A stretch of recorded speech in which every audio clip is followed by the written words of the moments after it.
World champion Atlanta Braves baseball is presented by Truist. For one final time before the All-Star break, it's time to hit the road. We join you from our nation's capital for the first of a 4-game series here at Nationals Park as the Braves look to wrap up what's been a great first half. Hi again, friends. Chip Caray, Brian Jordan, Peter Moylan. Great to be back with you. A 7-3 homestand, BJ, for the Braves. They played great baseball back at Truist Park, but now with the All-Star break ahead of us, time to put the pedal to the metal and finish off strong against the last-place Nationals. And what a perfect team to do so. If there's any team that you run to the ballpark to play against, it's the Nationals if you're the Braves. 7-2 record. But how about playing here at Nationals Park? They have won their last 11 in a row here. So, guys, I feel really good about our chances, Chip. Offensively, the Braves have had booming bats against the Nats, Peter Moylan, but now you've got Kyle Wright going to the mound looking for win number 11. Well, we're over halfway through the season now, and things don't seem to be slowing down for Kyle Wright. He's found himself. He's found what makes it work for him. I can sit here and rap all you want about the numbers, but they speak for themselves. 10-4 record, 2.97 ERA, 7 innings last time out against the Nats. Actually pitched into the 8th. Was disappointed to get taken out, but he'll be back against these guys tonight. And we're facing an old friend. Anibal Sanchez will make his season debut for Washington. He hasn't pitched in a big league game in nearly 2 years, so we'll see what he has in store for this red-hot and resurgent Braves offense, whose bats are booming down the stretch. We're ready for baseball. The Braves and Nats from Washington, D.C. Lineups, first pitch, and a lot of fun coming your way next.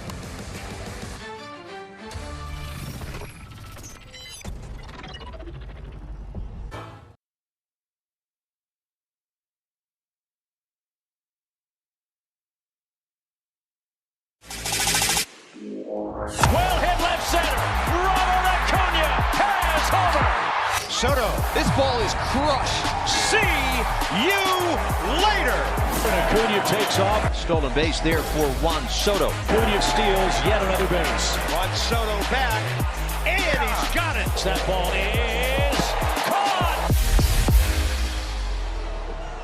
Anytime the Braves and Nationals get together, it's a matchup of two of the game's great young right fielders, fellas. Ronald Acuna Jr. for the Braves, Juan Soto for the Nats. Let's look in depth at our landmark player comparison. Check them out, Beach. They are as good as it gets. When they changed the slogan a few years ago to let the kids play, these two almost became the poster child. Two superstars, guys, and we will watch them in the home run derby. I'm looking forward to it. And we're looking forward to facing Anibal Sanchez tonight, who is pitching in a big league regular season game for the first time since September 26th. The Braves bats had a great homestand. They've loved facing off with the Nationals, and Snit's hoping this Toyota batting order gets going early against a former Brave and veteran right-hander Anibal Sanchez. And his first of the day misses inside to Ronald, and we are underway in Washington. No secrets to what Anibal's going to try and do. He's going to sink it, cut it, split it, change it, curve it, slide it. He's going to do everything he can. He's got 7 pitches, and he's going to use every single one of them tonight. You're going to see pitches from 60 miles an hour to 89 miles an hour. So you're saying that the players should be patient at the plate? Good chance. We'll see if it works out that way as Acuna's ahead 2-0. And that's off the plate, says Jordan Baker. 3 balls, no strikes. Ronald is hitting .275, 8 homers, 22 runs batted in. He's riding a 3-game hit streak, a hit in each of the games against the New York Mets. And that one, 3-0 green light, ripped foul. And out of play, 3-1 your count. I would love to see him heat up in these next 4 games before All-Star break. Really hasn't played his best baseball yet this season. And we always talk about that knee. It takes a month after surgery, or a year after surgery, to really be 100%. I think he's close. Well, to your point about patience against Sanchez, good start to the night for Ronald, as he will make his way to first base. Dansby Swanson coming up with the Braves hoping to take advantage of the Nats. What are the keys to victory tonight? Well, I got to say, for Kyle, he has to work ahead. The last 3 games wasn't so good. Pitchers, the starters fell behind an awful lot. And then for the hitters, I mean, moving on up like the Jeffersons, get up in that box, because you're not going to see a lot of speed coming out of Anibal. He's going to keep you off balance. That's the strategy for him. Slide step for Dansby Swanson, who takes a strike. The first of those not swung at by the Braves, and 0-1 for the Braves shortstop. So those 4 keys, will follow those the rest of the night as Anibal Sanchez has Acuna at first and his 18 stolen bases. Dansby cooled off against the Mets. He was hitless against the New York Ball Club. No time like the present for him to get back in good graces with that .294 average, 14 home runs and 50 driven in. He's got an inviting hole on the right side of the Washington infield to play with. One thing about Dansby, although he didn't get a hit, don't change, because he tattooed a couple of those balls where we thought was going to be way out of the ballpark, but that wind kind of held it in the ballpark. So he's still squaring up balls.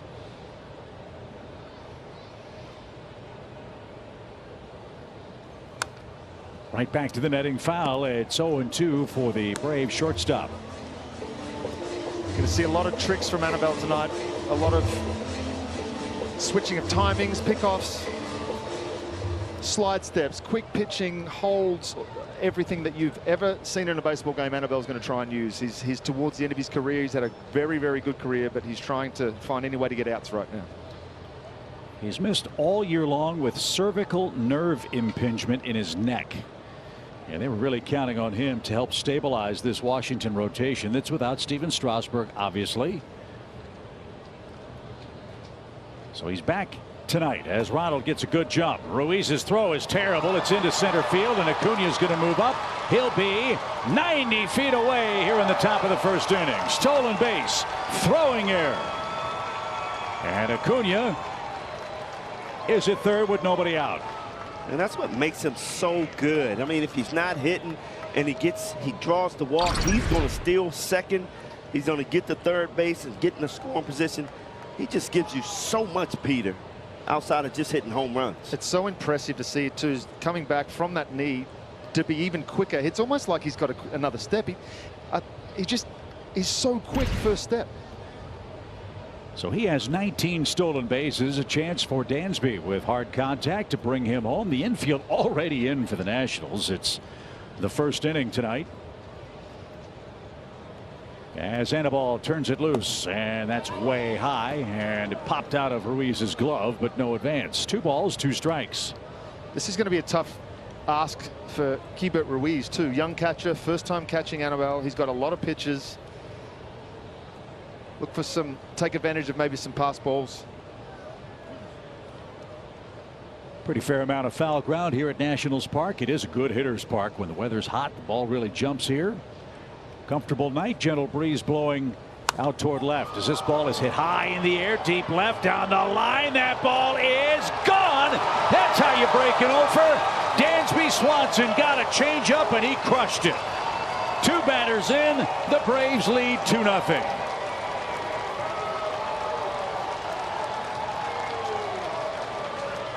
We talked about running to the stadium against a team that you just play well against, especially here at Nationals Park. They won 11 in a row here. They love hitting at this park. And man, like you said, Chip, way to get out of that little slump he was in. There's a changeup up in the zone, a ball that he could handle. Boy, that's a good swing, baby. It is. So it's 2-0, nobody out for Matt Olson, who takes upstairs. 1 ball, no strikes. And it goes back to what I was saying. Don't change anything. You burrowed up a couple of balls. Yeah, you didn't get a hit, so what? Yeah. Stay locked in. Maybe Dansby from last year You're may exactly have tried right. to force it. Right, and open that front side up, and that's when he was going up and down last year, being a streaky hitter, but not this year. He is locked in. So during this 6-game winning streak against the Nationals, the Braves are averaging almost 8 runs a game. They've got 2 so far here in the first, and guys, they've hit now 20 home runs in the last 6 games and 2 batters. And you try to figure out, why do they hit so good here? Could it be the backdrop? Well, obviously it may be the backdrop, because they love hitting here.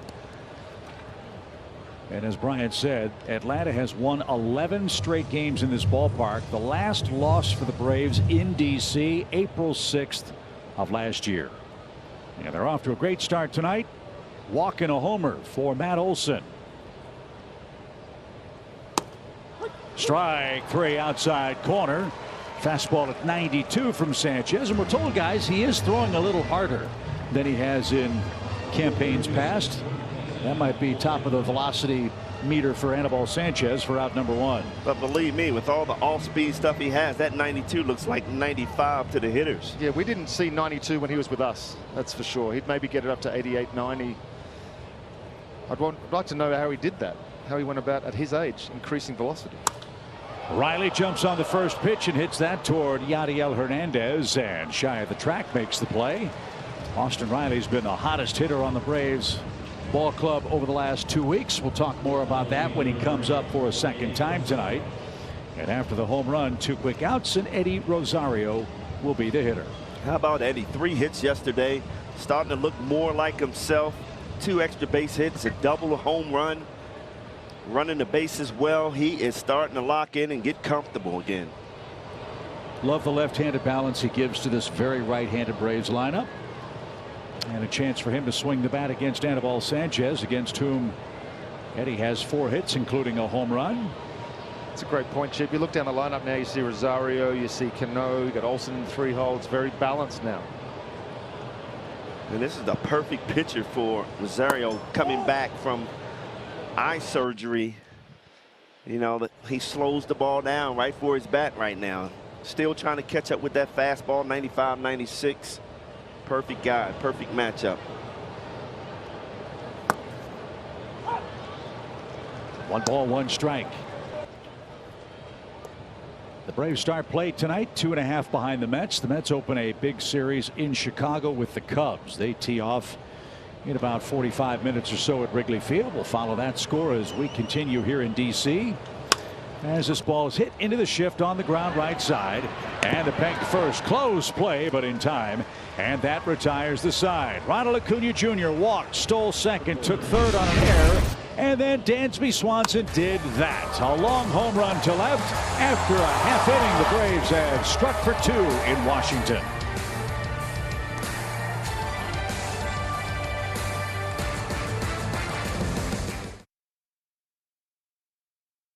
Nats Park, a first inning blast gives Kyle Wright an early lead, and Kyle has been absolutely brilliant so far this year. Here's the Washington lineup he will face. The Nats are having a rough year. They're 7-33 against the East. They've lost 6 consecutive games, and the hottest man on their lineup card is their right fielder Juan Soto on the Toyota starting lineup for Davey Martinez. But hey, Kyle Wright, he pitched great against these guys back in Atlanta. Peter, can he do it again tonight? I think he can. He's got a lot of room. He's got a room to move. He was very efficient, almost too efficient last time out. Tons of strikes, 18 straight to start the game. I think he needs to at least throw a ball so we can make these guys make a decision when it comes to swings. Luis Garcia is the Nationals leadoff man. He was 0 for 12 against the Braves back in Atlanta, but still hitting .302 on the year. The thing that I love about Kyle Wright is he always makes adjustments from game to game. Little ground ball to second. Cano waits for Olsen to get back to the bag, and Robinson with a perfect play. 2 pitches, 1 out. It's part of the maturing process. Exactly. That's exactly what it is. And you say it all the time. It's the confidence, right? You go into a game, you feel like you've had the success the last month, 2 months now.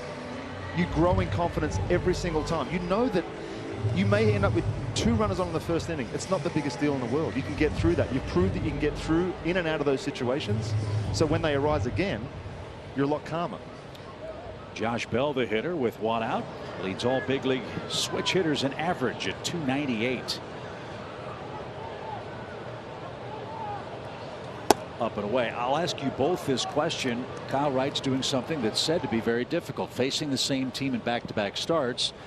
What, if anything, Peter, does he need to change? And Brian, as an offense facing him and not having much luck last time out, what do they look for? As far as Kyle goes, as I said, it was such a strange outing for him last time. Yes, it was successful. Yes, he pitched in the 8th inning, but it was, as I said, there was 18 consecutive strikes thrown at one point, which is something that he doesn't do. I'm not saying that you shouldn't be that efficient, but you have to at least show that you're going to throw a ball. So I feel like he has a whole new bunch of sequencing that he can throw at these guys this time around. As a hitter, you know, I'm looking at video of last game. I'm saying I'm going to go up there looking to swing at that first pitch. I'm not going to cheat myself. Because one thing I learned about Kyle Wright is he has that nasty curveball late in the count that I might struggle with. So I'm looking for the fastball early in the count. And that's what I mean by, you know, for Kyle, changing that strategy up a little bit. And he's done that, you know, throughout this season. And like Peter said, the maturity is awesome. That was close. Great try, but it just missed inside and low. Full count for Josh Bell.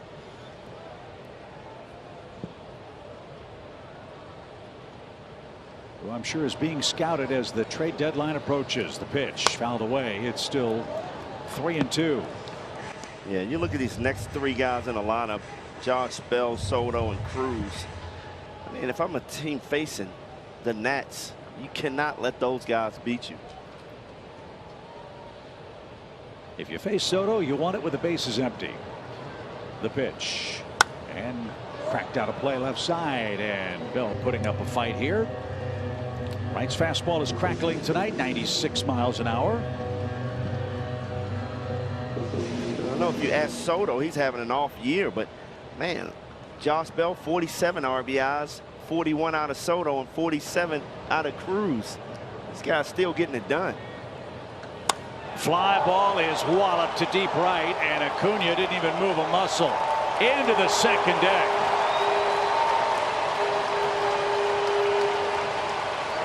Home run number 13 for Bell, and the Braves lead is cut in half.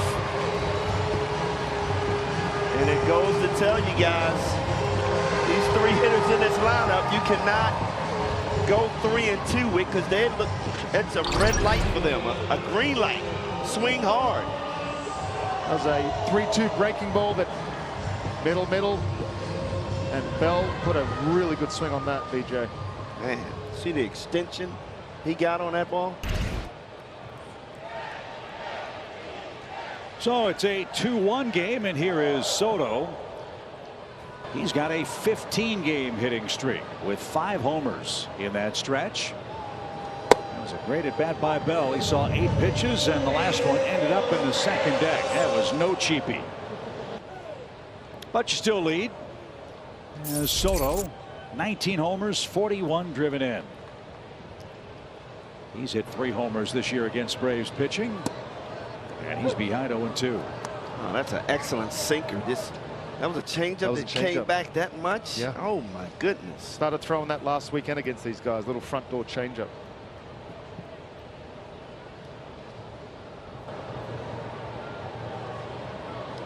If it was another batter in the box, I would say you got the advantage, but not with this guy.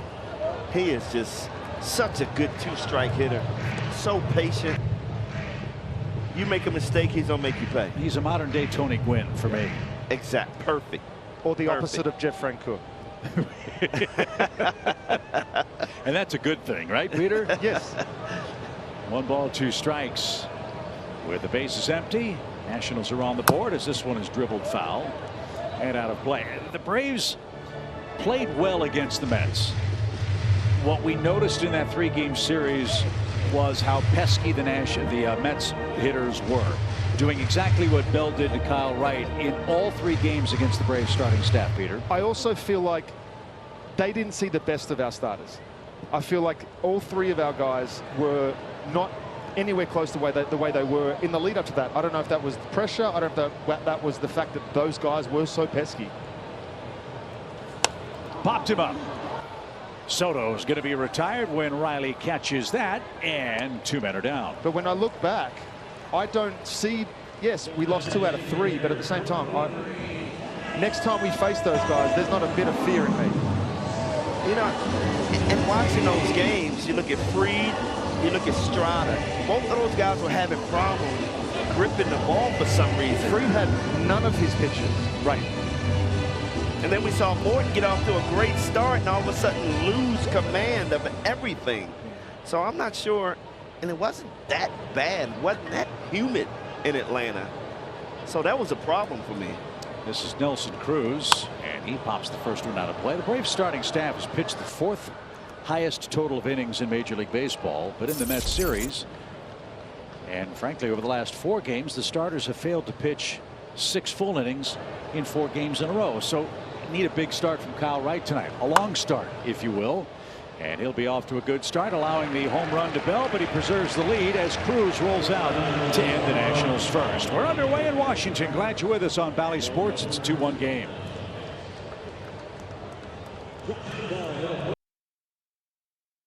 Gonna take a fall, unbeatable, just unstoppable. Gotta take it all, not gonna take a fall. The Braves have 5 All-Stars. One of them is Travis d'Arnaud, and he's set to lead off the second inning for the Braves. What a great first half for Travis d'Arnaud, looking more and more like the silver slugging catcher he was. For the Atlanta Braves, 11 homers, 37 driven in, and he starts play with a .262 batting average. Anibal Sanchez back to work and misses outside, ball 1. And he's an all-star. Well deserved. Love it. Both Braves catchers are headed to Los Angeles after this series, as Soto will handle that one in shallow right field. 1 up, 1 down for Marcell Ozuna. Marcell has cooled a bit, so Snit drops him in the lineup, hits him 7th. BJ, take a little pressure off and maybe get him going over these final 4. Yeah, that's sort of like what Bobby Cox used to do. If you're struggling, not going to take you out the lineup, but he's going to take the pressure off of you, get you back to relaxing and being yourself. And Ozuna's too good to be batting 7th in his lineup. Does have 17 homers, 37 RBIs. Does that work for a hitter? It does. Really? It's sort of a mental thing. When you're struggling, you just have this big mental block, and all of a sudden a manager realizes that and he moves you back, and all of a sudden it just takes a weight off your shoulder, you know, because now you're not in that pressure situation of having to drive runs in all the time. You got time to get your stroke together, relax a little bit, and that's when Bobby Cox said, "Up, you're back, you're ready, let's go." Well, Brian Snitker is a terrific lineup card manipulator in the Braves dugout. Remember, he moved Ronald Acuna Jr. to the leadoff spot. He's put Dansby second, and both of those guys have taken off in their careers in those spots on the lineup card. And you know, it's amazing because remember last year he moved Dansby up there. He just didn't succeed in that spot. Right. And you end up moving him back. But this year, although Dansby was doing really good back at that 9 spot, you trust him. You see the difference in Dansby Swanson. Move him to 2nd, and what a great move. Change up from Sanchez, fooled Ozuna. Marcell now facing a 3-2 count. 2-1 Braves lead. Ball flying early. A couple of homers in the first inning. Dansby Swanson a 2-run shot. Josh Bell a solo homer. It's a real good timeout right there. What do you think? Why do you think that was? Because he was rushing him or wasn't ready? Well, he was sitting there shaking off pitches for so long. And Ozuna earns a 1-out walk. Second pass issued by Sanchez. And Robinson Cano will stand in.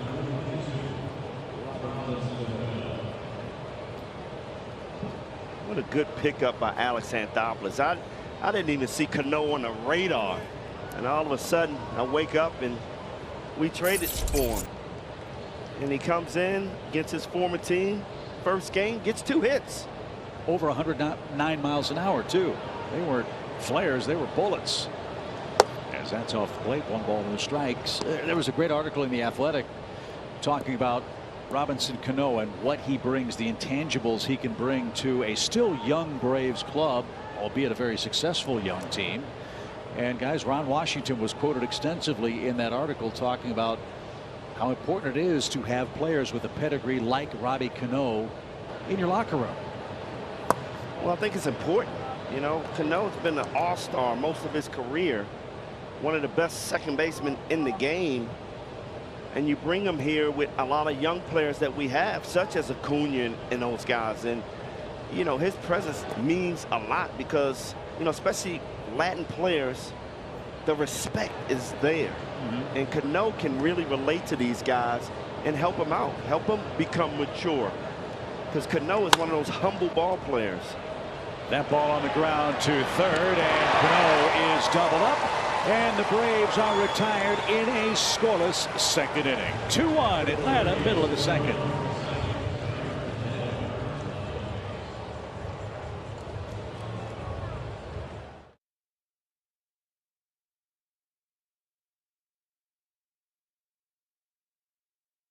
2-1, bottom 2 over the Nats. You guys talking about Robinson Cano, talking to Brian Snitker earlier, he made a great point. He said Robin could be sitting at home on the couch making a lot of money.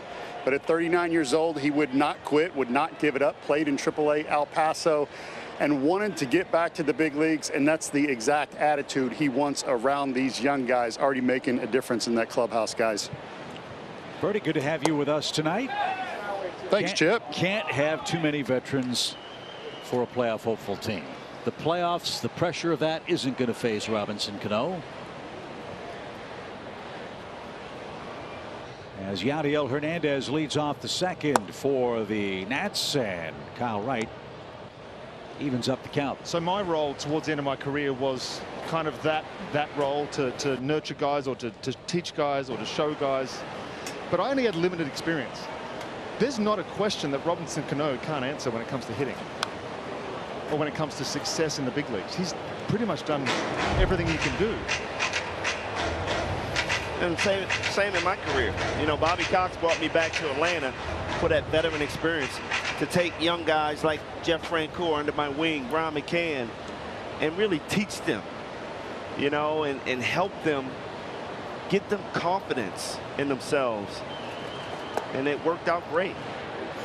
Another thing I'd like to add, guys, is, you know, sometimes baseball can wear you out. It's a very negative game. It's a very difficult game. It can be very critical at times. And when you have a guy coming in their late 30s who just loves to play and is smiling and is so happy, and you see all of those numbers, that means something without even getting a hitting tip or anything mechanical.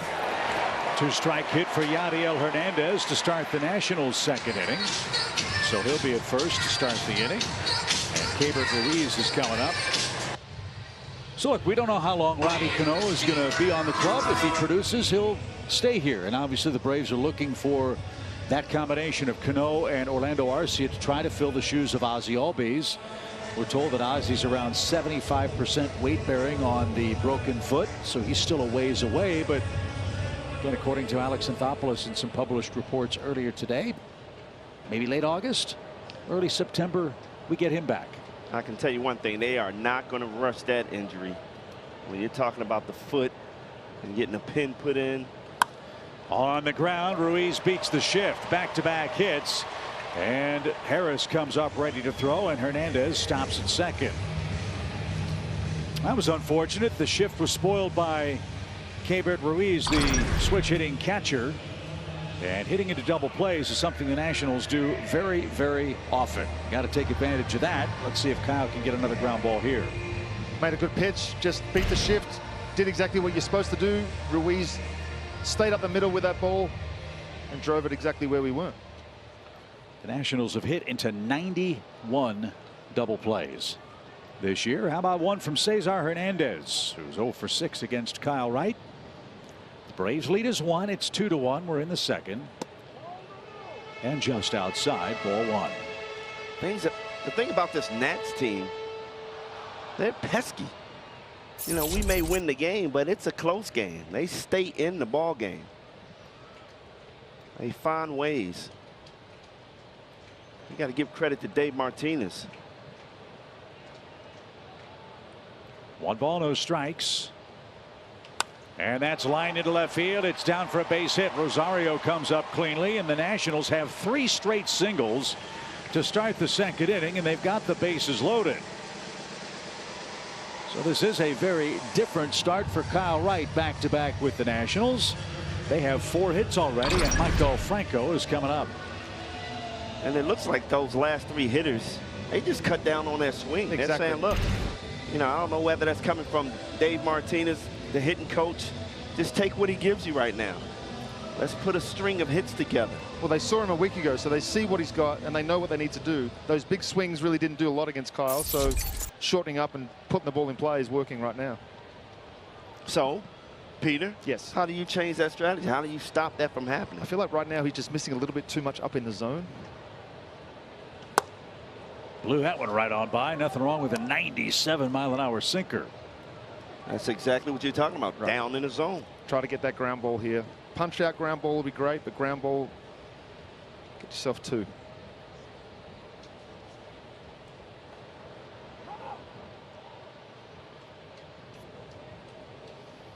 Kyle Wright, far and away the team leader in inducing double play balls, 15 of them behind Kyle.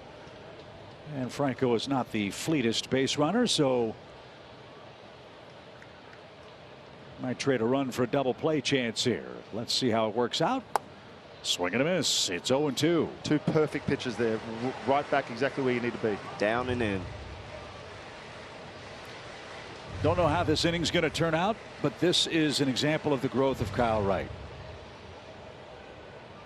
100%. Years ago, you're looking at a big inning potentially. You still are, but he's been able to pitch out of these messes so much more frequently this season for the Braves. And a little tapper, slow roller. There's going to be one play. It's going to score a run. Tough break for Wright. Got another ground ball. But all the Braves could do is get the out at first base. Yadiel Hernandez scores the tying run. Nationals runners at second and third with one out. And a 2-2 score. You can see Kyle trying to go back, down, and in to get that ground ball towards the left side. But unfortunately caught too much plate. And Franco just chopped it into the dirt. And Riley only had one play. And again, 2 strikes. Put the ball in play. Good things happen. So Lane Thomas is the 9th place hitter for Washington. He hit a 3-run homer back in Atlanta. He's a fast runner. And a swing and a miss. Hit that 3-run homer off Will Smith, if I remember. First pitch curveball.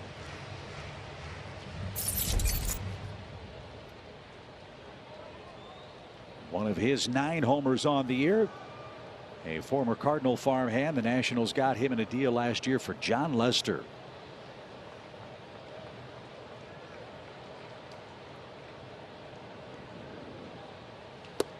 Center cut, 0-2. Let's see if he can finish him off. 95 sink on the outside. It's a good pitch.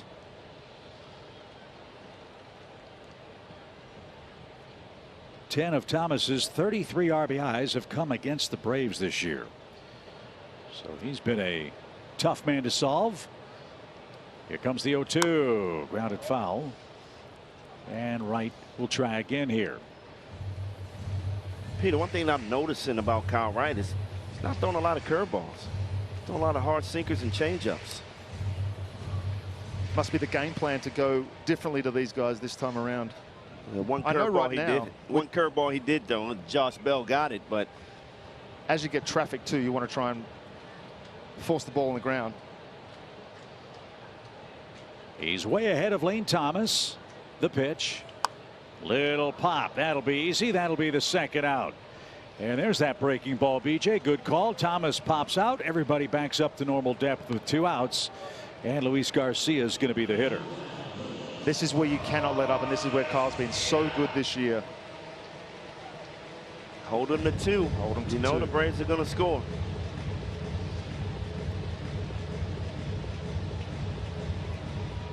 Garcia bounced out to Robinson Cano to start the game for the Nationals.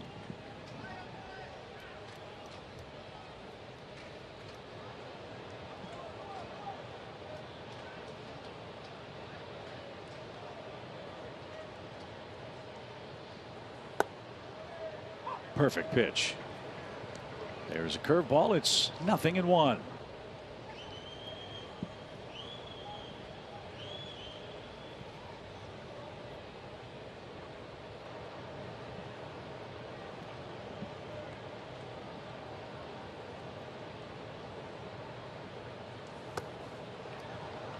He's starting to feel that pitch, yes, isn't he? He is. So he's gotten way ahead again. And again, Peter, look, the ball strike distribution exactly what you like to see. Yeah, it seems like to me that they're throwing sinkers to try and get early contact, but once they get to 2 strikes, they're going with the off-speed pitch to try and get that strikeout to avoid the contact. But it's important he keep that curveball down in the zone like he did that last pitch. Can't get it up in the zone. Josh Bell showed you that. So 2 strikes, 2 on, 2-2 game. And this one on the ground, but right into the shift. Dansby was there. Throw to first is in time, and Kyle Wright, a terrific job. Bases loaded, nobody out. He gives up only 1. Our game tied after 2 in D.C. It's turning into a pretty night in Washington for Braves baseball, brought to you by Truist. Great to have Paul Byrd, Peter Moreland, Brian Jordan with me from our nation's capital. Good start, 2-2 your score. Dansby Swanson, a 2-run homer. Great job by Kyle Wright to give up just 1 run after the Nationals loaded the bases in the second. And now Michael Harris will lead off the Atlanta third. BJ, time to get Michael going in the right direction. Yeah, to get going. He's starting to press a little bit. Pitchers don't have to throw him strikes. He's swinging out of the zone, but he was close yesterday. He's starting to get back and see the ball back in the zone a little bit, and I think he'll figure it out. Would he have seen something like Annabelle down in Double-A? Doubtful, right? No. I mean, he's facing a lot of these guys for the first time too.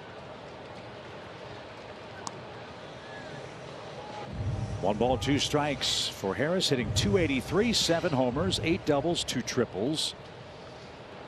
He's going to have to get back to driving that ball to left center. When he started getting hot, he was driving it to left center field gap, which means I'm keeping that front side in. Now he's opening up too quick.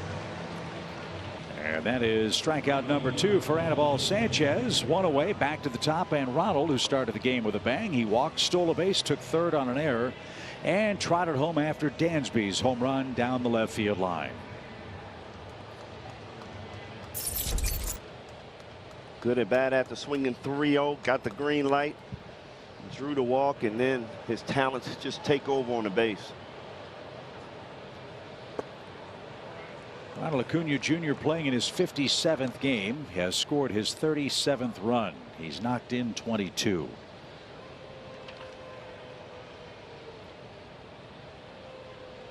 I mentioned he's got a 3-game hitting streak coming into today's play. This one's popped up, and at shortstop, Garcia is there. And there is out number 2 for the Braves leadoff man. That'll lead us to Dansby Swanson, a 2-run homer his last time up. He's our racetrack fueling up feature tonight. Dansby's had himself quite a week, wouldn't you say, fellas? A great week. 464, 7 home runs. He just loves hitting here at Nationals Park. Just added on again tonight with a 2-run bomb. His 12th in 40 some odd games in the home of the Braves Eastern rivals. I just want to go back real quick, and that's what makes Anibal Sanchez so quick. That first pitch to Acuna was a 73-mile-an-hour curveball, trying to get him to jump out in front. So you tell yourself, stay back, stay back. Then you throw a 91-mile-an-hour fastball inside and you jam yourself. He pitches. He's not a high velocity guy. He's a pitcher. He's a crafty veteran. That's what he is. Those guys just know how to pitch for a lot of off speed. He knows it's a 95 to 100 mile an hour, pitchers now. So why throw that hard? Get guys guessing. I would think that a guy like this would be the reverse of a man coming in throwing 98. They're so rare that it's like the man throwing 96, 97, 20, 25 years ago. Look, I don't want to face a guy like this after facing 95 night in and night out, because this is the guy that puts you in a slump. Because all of a sudden you start jumping out there and you'll get a fireballer coming in late in the game, just blowing it right by you. So 40 pitches for Sanchez, appearing in his first big league game since September 26th of 2020. Over 650 days ago. He's got a 2-2 tie and a 2-2 count. And he just struck out Dansby Swanson. 3 strikeouts through 3 innings for Anibal Sanchez. Bell, Soto, and Cruz coming up against Kyle Wright.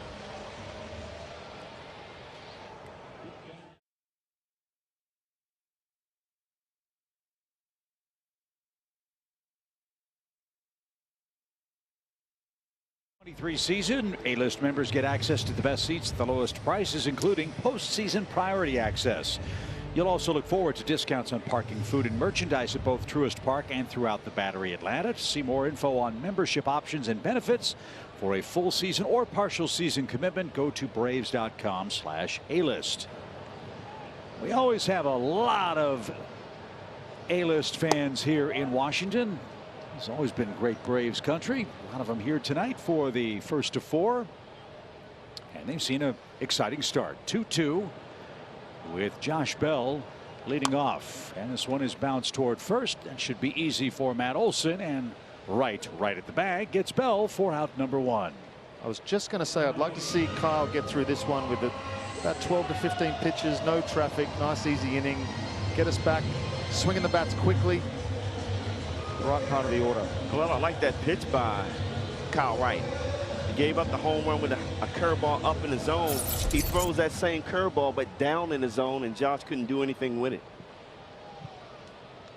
Here's Soto. He popped out his first time up. We've got a good omen off to the right. Under these beautiful skies in D.C. this evening, there's been some rain in the area. We've got a double rainbow working.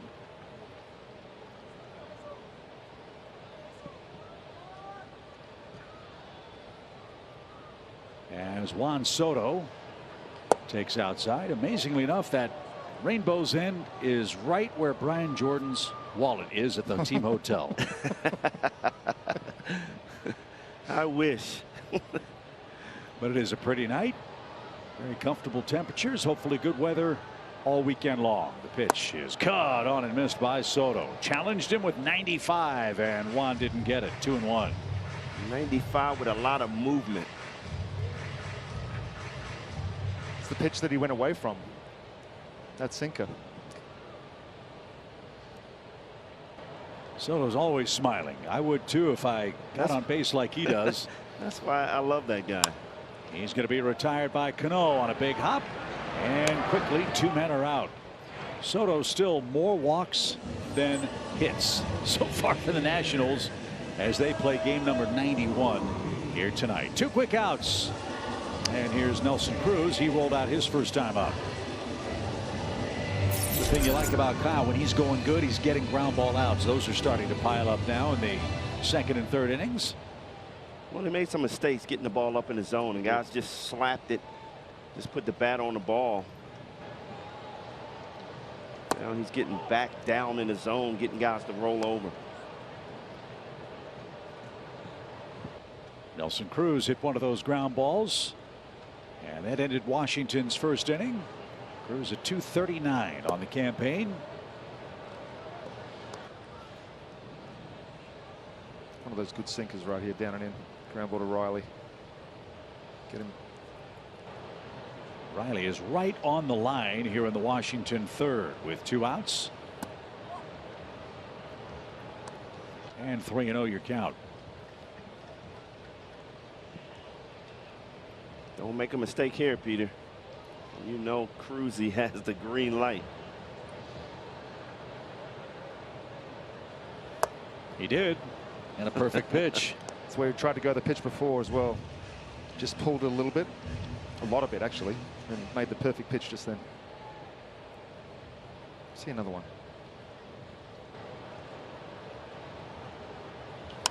There's the rollover. Riley got the hop he wanted, and Cruz is retired. 3 ground ball outs, 3 up, 3 down in the Washington third. Matt Olson leads off the fourth. We're tied 2-2 in game 1.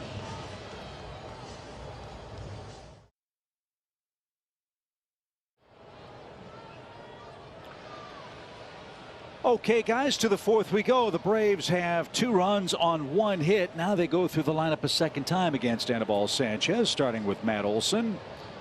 Riley and Rosario will follow. What's the adjustment you got to make this time through the order? Well, for me, you got to be patient. And Anibal has such a nasty split finger. You see that ball, if it start out low, let it go, because it's going to drop off the table. And we've seen a couple of guys strike out on that pitch. So make him bring it up, make him throw strikes, and I think we'll take advantage of it. It's his first game back from the IL. You want to see him at least get into a high pitch count and try and get into that bullpen early in this game. Stretch him a bit this inning, take some pitches. Olson shoots 1 foul. He is the team leader in walks for the Braves this year. Matt's got 47 of those to go along with a franchise record 33 doubles before the All-Star break.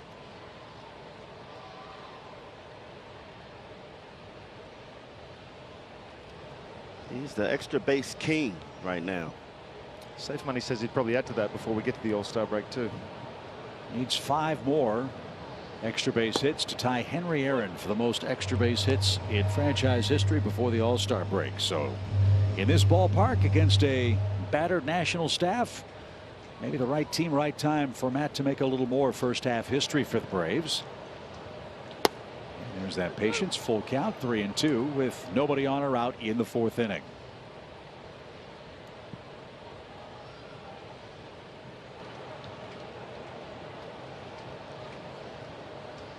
Swing and a fly ball pulled foul, and Matt will try again here. Nice crowd at Nationals Park. Look, this is a team that's 30 games under 500. They've got 26,000 fans here, maybe more. As we mentioned, a lot of Braves fans are here to see the world champs. And a little pop into shallow right into the shift. A cutter got Matt Olson there. And Sanchez comes all the way back to get the Braves first baseman for out number 1. He is just relentless. You know, I don't care how many pitches he throws. He stays around the strike zone. And he doesn't give in. He does not give in. That's right. He will rather walk you than allow you to get a swing that is confident. Austin Riley flied out to left his first time up. Austin Riley is the first Brave with 25 or more homers before the All-Star break since Andrew Jones did it. 58 RBIs as well. And Austin carrying a 9-game hitting streak into tonight's action. And we're all still hoping that he gets a late call to go to Los Angeles, Yes. a most deserving All-Star. Who's having another great year at third base and at the plate. 1 ball, 1 strike. Driven towards center. Lane Thomas, though, will have plenty of room. Riley got jammed. A sinker retires him. 2 outs.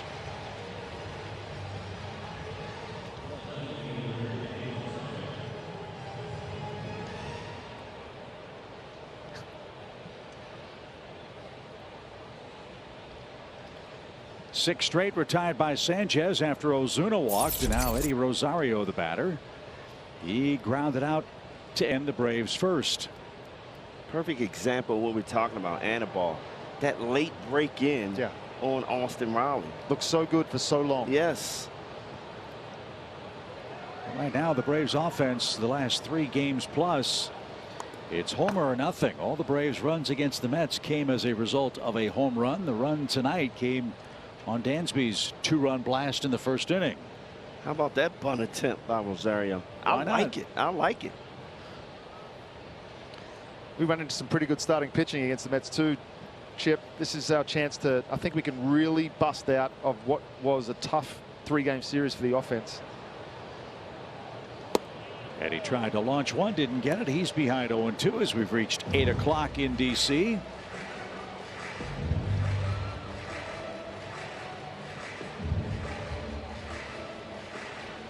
Braves 3 runs yesterday came on solo homers from Eddie Rosario, who fell a triple shy of the cycle. And the only reason that happened, there were too many pitches. I was just going to say, you saw too many pitches. Right. Hit for the cycle last year on 5 pitches against the Giants out at Oracle Park. I don't think anybody will ever do that. But never say never. Not in this league. 1 ball, 2 strikes. Base is empty. Rosario steps out. You got to think. You got to get 4 opportunities to swing at the first pitch. And then hit him. At some point, you, as a pitcher, you're going to say, well, all right, well, sorry. Well, you're not going to get anything to hit here. Not to talk bad about you pitchers, but that's how smart you guys are. Come on. Here we go. Let me know if I have to separate you. It's still early. 2 balls, 2 strikes. Game tied 2-2 the pitch. And a full count. Good at bat right there. Oh, 0-2. And to your point about being patient, Sanchez 56 pitches, 27 balls. I mean, it's almost 50-50 balls and strikes. He's only walked 2 men as the Braves can't adjust and strike out for the 4th time. It's a 1-2-3 4th inning. Yadiel Hernandez leads off. Anibal Sanchez and Kyle Wright dueling in game 1.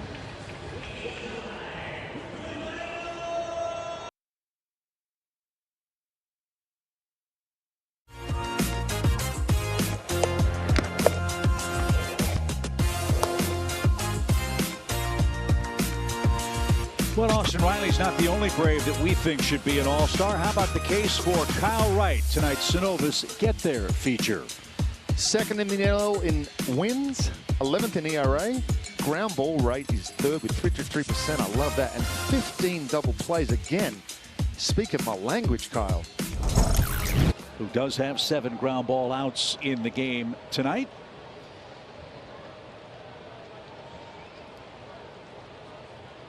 And we'll face Yadiel Hernandez, Keibert Ruiz, and Cesar Hernandez. This trio had singles, all 3 of them. In the second inning, bases loaded, nobody out. Kyle gave up just 1 run as he gets ahead of the Nationals left fielder, strike 1.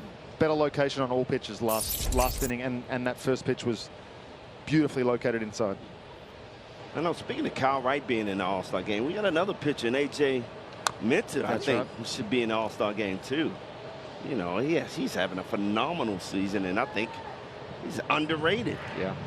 Unfortunately, it's usually you go through the 5th and 7th best closers before you go to the best 8th inning guys. And you have to remember, every team has to be represented, if I'm not mistaken. Correct. Still. So it is a numbers game, not necessarily just a performance game. But Kyle Wright certainly deserving, as he's made a little history for the Braves in the first half. 10 wins for Kyle before the All-Star game are the most for a Braves pitcher since 2012, when Tommy Hanson, remember Tommy? I sure do. Had 10 victories that year.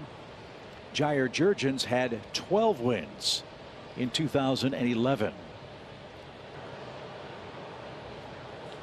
Wasted high, 1 ball, 2 strikes. The every team has to be represented thing is something that I don't know if I like it yet. No, I like it. You gotta have at least 1 representative. It's just on the ground. Dansby to his right, backhand stab and a perfect throw.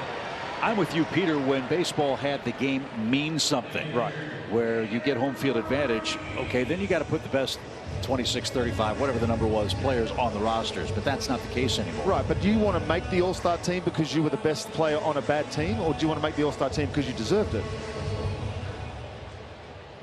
I'll make it any way I can. Yeah, if it means representing your team, yes. But, you know, just from a fan base standpoint, you got to have a representative, you know, in the All-Star game.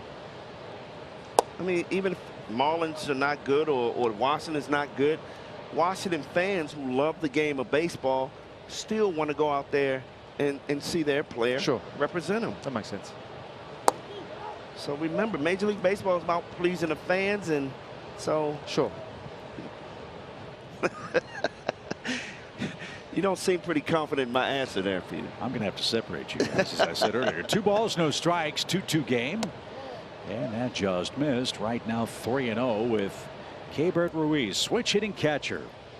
This guy's a nice looking player who will turn 24 years young next week. He's part of their rebuilding plans up the middle. And right paints a corner. He was the other half of the Scherzer-Turner trade.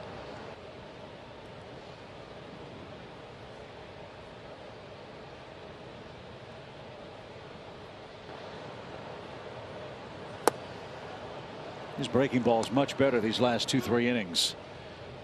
And he's come back to a full count for Keibert Ruiz, who's hitting .258 at the start of play today. And 19 RBIs. The switch hitting catcher is a real valuable commodity. Yes. And one with a really good arm. A lot to like as Wright turns her loose and didn't get the call. So a 1-out walk puts Ruiz aboard. First walk for Kyle in the game. And that brings up Cesar Hernandez. But hey, these guys hitting a lot of double plays. Maybe that's what Kyle wanted to have the Braves defense work on here in the 4th inning. I think that's as close a pitch can be without being a strike. There is no gap between that and the white line. I'm going to call that a strike for my own benefit. Well, it's not going to help Kyle out.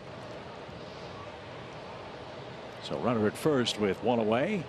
Hernandez shoots one toward left. Rosario got a good jump near the line. He slides and makes a great catch in foul ground. The ball slicing on the warning track near the stands, and Eddie fearlessly went to the clay and made the catch for out number 2.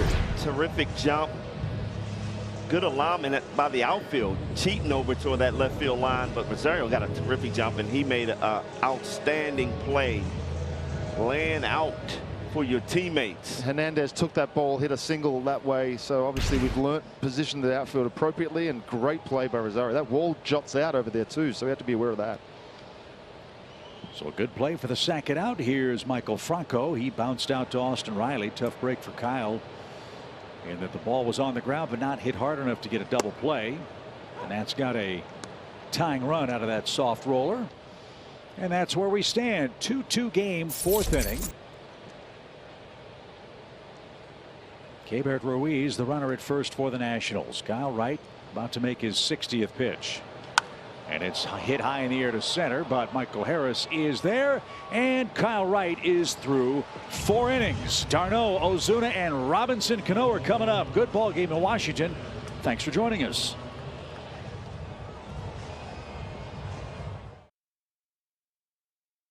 Welcome back, everybody. 2-2 top 5 here in Washington. And most of the time when I say locked in a pitching duel or really good pitching going on, we're talking 95 plus, but not the case with Anibal Sanchez, who is very dominant tonight, only giving up 1 hit, and I know he's given up 2 runs. The 15th Major League Baseball season. Got to give this guy a shout out. Look at the 112 wins. And guys, it's hard to be upset with somebody who came through Atlanta and led the starting rotation with that low ERA. Very good interview, always willing to help and teach the younger guys. Even though he's pitching on the other team, he's left his mark on this team now. That's a great point, Paul, as Travis d'Arnaud leads off. When the Braves got Anibal Sanchez, you might recall they had Julio Teheran in rotation. The job that Sanchez did and helped Julio work on something other than that slider really helped make Julio a much better and efficient pitcher. Yeah, he was able to develop a changeup that year, all through the help of Anibal, and it just the personality that he had in that clubhouse. I was lucky enough to be in the clubhouse with him that year, and when he got to spring training, the minute he walked in the spring training doors, it was a week before the end of spring training, and instantly everybody just gelled towards Anibal. It was insane. It was just, it's magnetic, the energy he brings. Yeah, that's what I always heard about him. Just makes everybody smile and just have fun and loosens up everybody. That's I mean, right. that's the important part. Well, and a man who hails from a baseball-rich country, Venezuela, he will go down as one of the greatest major league pitchers to come from that South American nation. 3rd in all-time starts, 5th in wins, 3rd in strikeouts. Wow.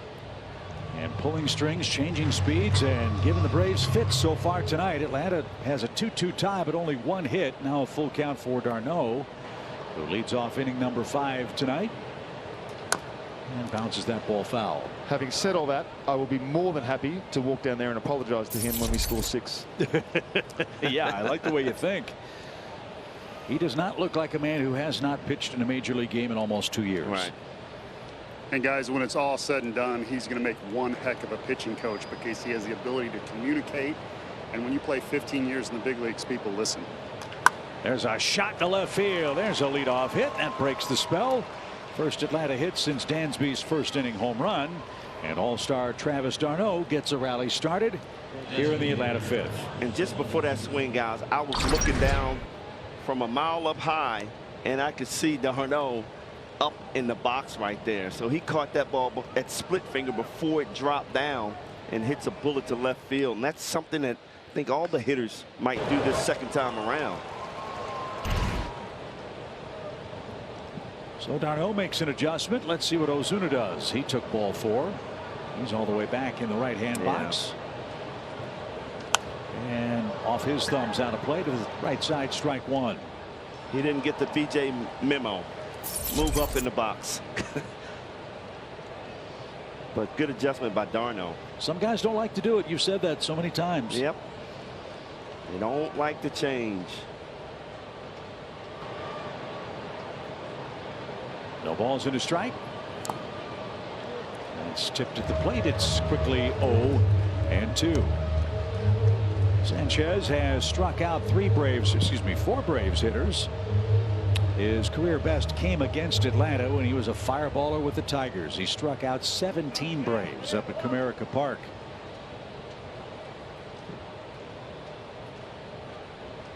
The 0-2 pitch, way high.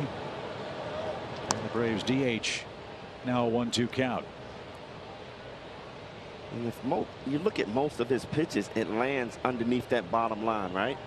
So imagine if you move up just a little bit, you catch that ball right at the line, you got a chance to hit it.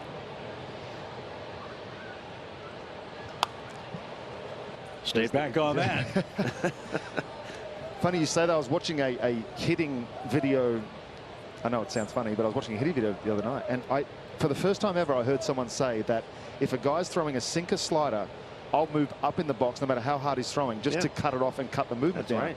If he's throwing a little bit harder, move back in the box. I didn't know you guys would move yourself around in the box so much. I would look for it, but I didn't see it that often. 1-2 pitch. Tony Gwynn was the best at it. Oh, man. Oh, my goodness. If you were a soft thrower, he would move on up and just challenge you. Hey, throw me the fastball. And you still throw that soft stuff, he catches it up in the zone. And he could just hit. He could stand on the plate and hit.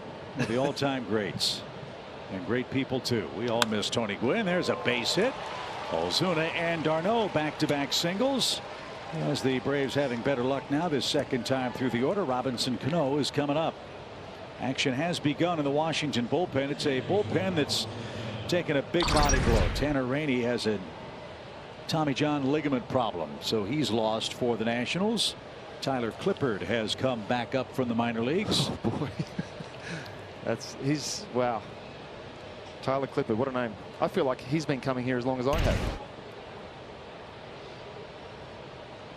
And you both might have statues outside the ballpark here at Washington. Braves fans know all about that with Peter. The pitch to Cano is caught on a miss. We say it lovingly because, as Peter has said, he made some history. Sure did. Here at Nationals Park.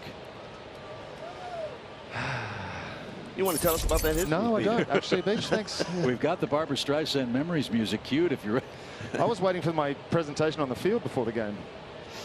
That's Sunday. Something to look forward to. In the dirt, 1 ball, 1 strike. This is a great rivalry. Look, the Nationals are going through a rebuild. The Braves went through it too when Atlanta was struggling in the 2015, 16, 17, 18 era. The Nationals were high flying, building toward their world championship, and we'd come up here and it was not a fun road trip. But as Brian pointed out, with Atlanta at the top of its game, they've won 11 straight here at Nationals Park and trying to make it 12 in a row and put a little pressure on the Mets atop the divisional race. And you have to be proud of what Atlanta has done over these last 7 weeks.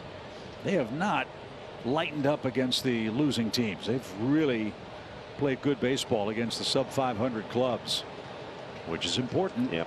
That's been a difference to the season. Beating the teams you're supposed to beat. And we watched these guys last year struggle in those situations. 1-2 count, 2 on, nobody out. And Cano takes downstairs, even count, 2-2. This is the quality of bat that we were looking for from a left-handed bat down the bottom of the order. Compliment Michael Harris down there.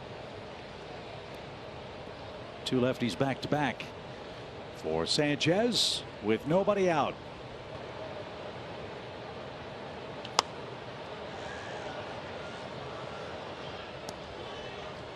That's into the stands, and Cano will see another here. Great lesson for any would-be baseball player. If you are playing hard, playing well, someone will find you. He was at AAA El Paso. And as Brian and Peter have said, nobody saw this one coming, but he played well, and the Braves purchased him from San Diego, and here he is. The next is up the middle, but into the shift, and that's going to be a double play. Runner at third with 2 outs. Cano's been doubled up twice. So that hurts. Now it's up to Michael Harris. And when the Braves are really rolling, this is where they're at their most effective. Just about to say that. With 2 out RBIs has been carrying us. And hopefully this situation will get Michael Harris going, because he's been terrific since he's come up in these situations. 2 outs. He finds a way to come up with the big hit. And Michael's done serious damage against the Nationals this year. Look, they don't have a full book on him quite yet. He entered this series with a .440 average against Nationals pitching, with 3 homers and 9 RBIs. But you have a crafty veteran. You've got a kid in his 2nd big league month with the go-ahead run 90 feet away and 2 outs. Let's see how they pitch him here, Peter. One thing he does do is he learns from at bat to at bat really well. Harris struck out on a pitch like that back in the Atlanta 3rd. So 1-0 to him with Acuna waiting on deck. He just has to trust his hands and allow the ball to get deep, keep that front side closed. When he was driving that ball to left center gap, he was locked in. On the ground, that is a foul ball. Nice job by Bell to knock that down. And it's even. 1 ball, 1 strike. See, that's a pitch right there. He opened up really quick and just pulled it.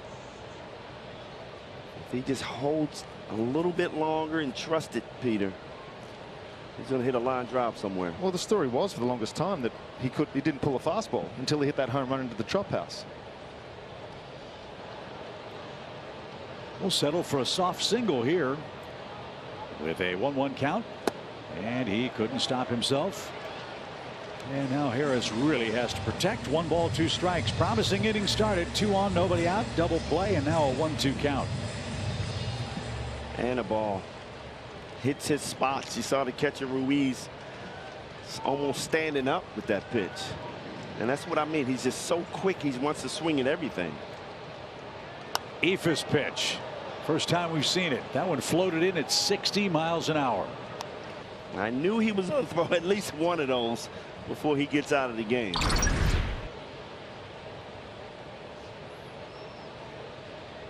That's a heck of a job to fight that off once you commit to swing. He wouldn't have seen a pitch like that since Little League. Coming back inside, up in the zone. Just missed the spot. Wow. Higher than high. 2-2.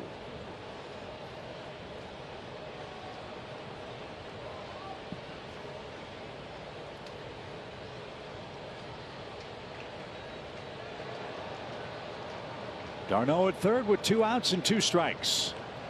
We're in the 5th inning. Now the battle improving. I was just about to say step out.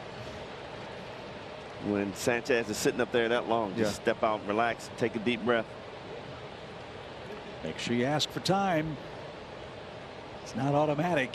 Umpire Jordan Baker has to grant it. And now we're ready with a 2-2. It's a bad miss by Sanchez. This might be his last pitch. Well, I hope it's an RBI hit. If it's the last pitch.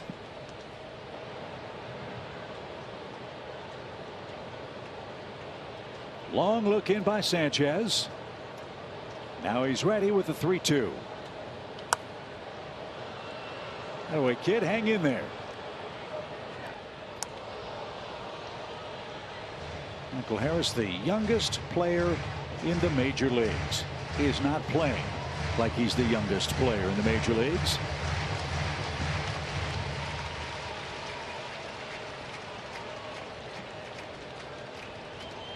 Win the battle right here. You know he's not throwing a fastball. Maybe he will try and finish him off with a heater.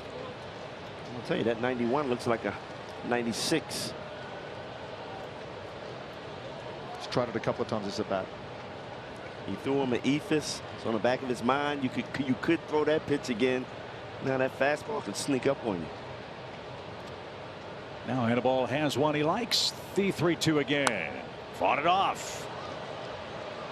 Great battle here with the go-ahead run 90 feet away in the Braves' 5th. He's going to see a 10th pitch. Come on. Mike, win it. This is the kind of bat to get you going, BJ. Yep, exactly. I was about to say that, Peter. Swing, fly ball, well hit deep right. Soto going back. 10 pitches later, it's a homer.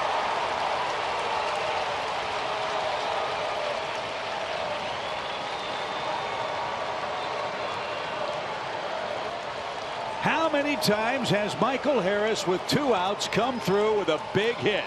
This one a huge home run, the second 2-run homer by the Braves in the game, and Atlanta's back in front. Wow. Talk about a guy who deserved that pitch right there. Oof. Up in the zone. He's just watching it.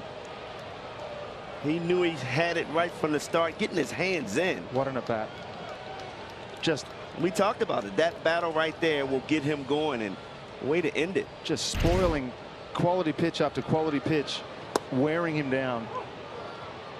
How many times have we seen that out of that kid? 2 outs, man in scoring position, just grind it out. Come through with the big hit. Money Mike was in the 5th inning for the Braves, who lead 4-2. And now Ronald Acuna Jr. is the hitter. He's walked, scored, and popped out. What a great job picking up Cano, too. Oh, yeah. And you saw Cano on the top of the step cheering him on. I'll bet Kevin Seitzer's buttons are bursting, too, after that 10-pitch at bat. The Braves hitting coach. So Harris was 1 for 18 before he unloads on the 10th pitch of the at-bat to put the Braves back in front. And Atlanta continues its home run barrage against the Nationals. That's 21 homers in the last 6.5 games against the Washington pitching staff.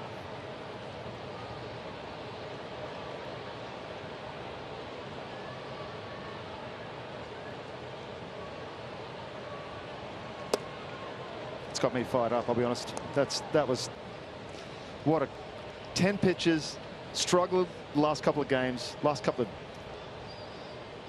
week really. That must have felt real nice.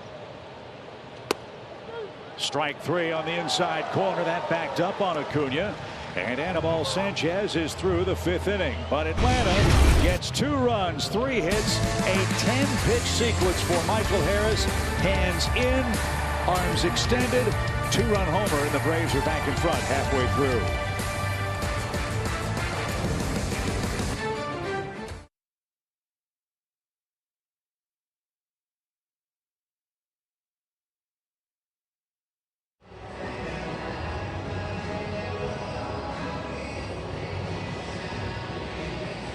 He's not wearing them tonight, but if Michael Harris keeps hitting the way he's hitting, those green Money Mike shoes that he sported on the homestand might become the latest fashion trend in Braves country. Well, it's time to break him out again after that home run. He was slumping a little bit. He took the shoes off. Now it's time to put him back on. And now it's time for a shutdown inning for Kyle Wright, who starts with Lane Thomas, the 9th place hitter, then Garcia and Bell. Kyle's been given his second 2-run lead. He's up 4-2, looking for win number 11.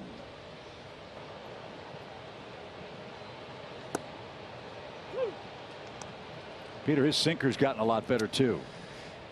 The location of it, the movement has been good at that sinker down. He got in trouble when he left it up and out that 2nd inning. That's another good one down in the zone. Looks so good to a hitter, and all of a sudden it just breaks down and in.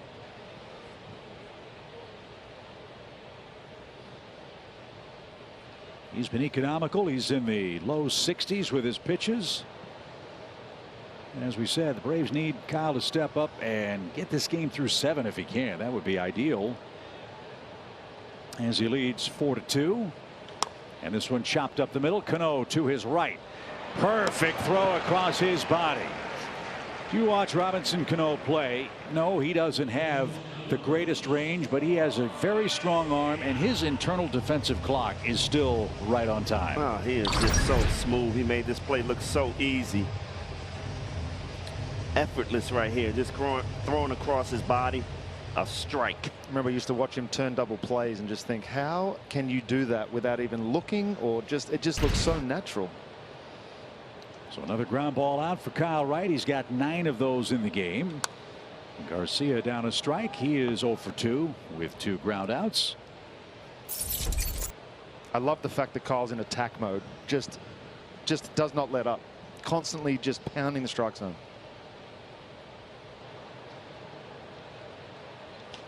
This one is just over the head of Dansby Swanson. Garcia, a nice piece of hitting, goes the other way. And that is the Nationals' first hit of the 5th inning. It comes with 1 out. That was a real good pitch, too. Down and away. I don't know how he hit that ball, but fought it off the end of the bat. So ideally, the Nationals do what they do, which is hit into double plays. 91 of them on the year. For the Washington club, Josh Bell is hitting to an astounding 18 of them. Perfect matchup for us. And you want him to erase the bases here with Soto waiting on deck. This is the subtle lineup change that Washington made while they were in Atlanta. You recall Bell was hitting behind Juan in Truist Park. Now they've put him in front of Soto because he can get on base, trying to bump up his run scoring options as the 3rd place hitter.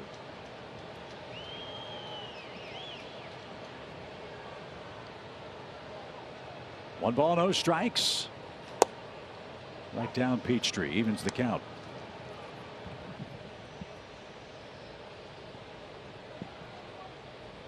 I'd like to see that pitch down a little bit. Yeah, but I think Bell is still, he's looking for an off-speed pitch. Double play depth up the middle for Atlanta. The pitch just inside. And it's 2 balls and a strike to the former Pittsburgh Pirate, Josh Bell. I'll take that back. It looks like they're trying to actually get the ball in that top up underneath his hands.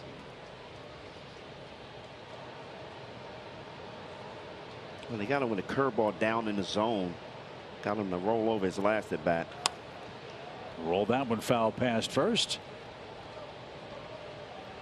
And it's 2-2. Tough play for the ball girl down the right field line. That ball had some top spin.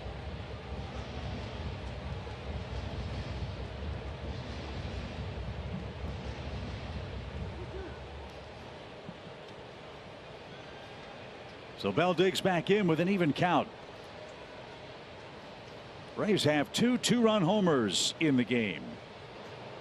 Bell hit a solo shot to highlight the Nats attack. That came in the 1st. The pitch is lined into right field, a base hit. So we've got trouble afoot here. 2 on, 1 out, and you get to face Soto, who's 0 for 2. So Bell's got a 2-hit night. That equals his output for the Nationals' first baseman against Atlanta pitching all year. Sink it in.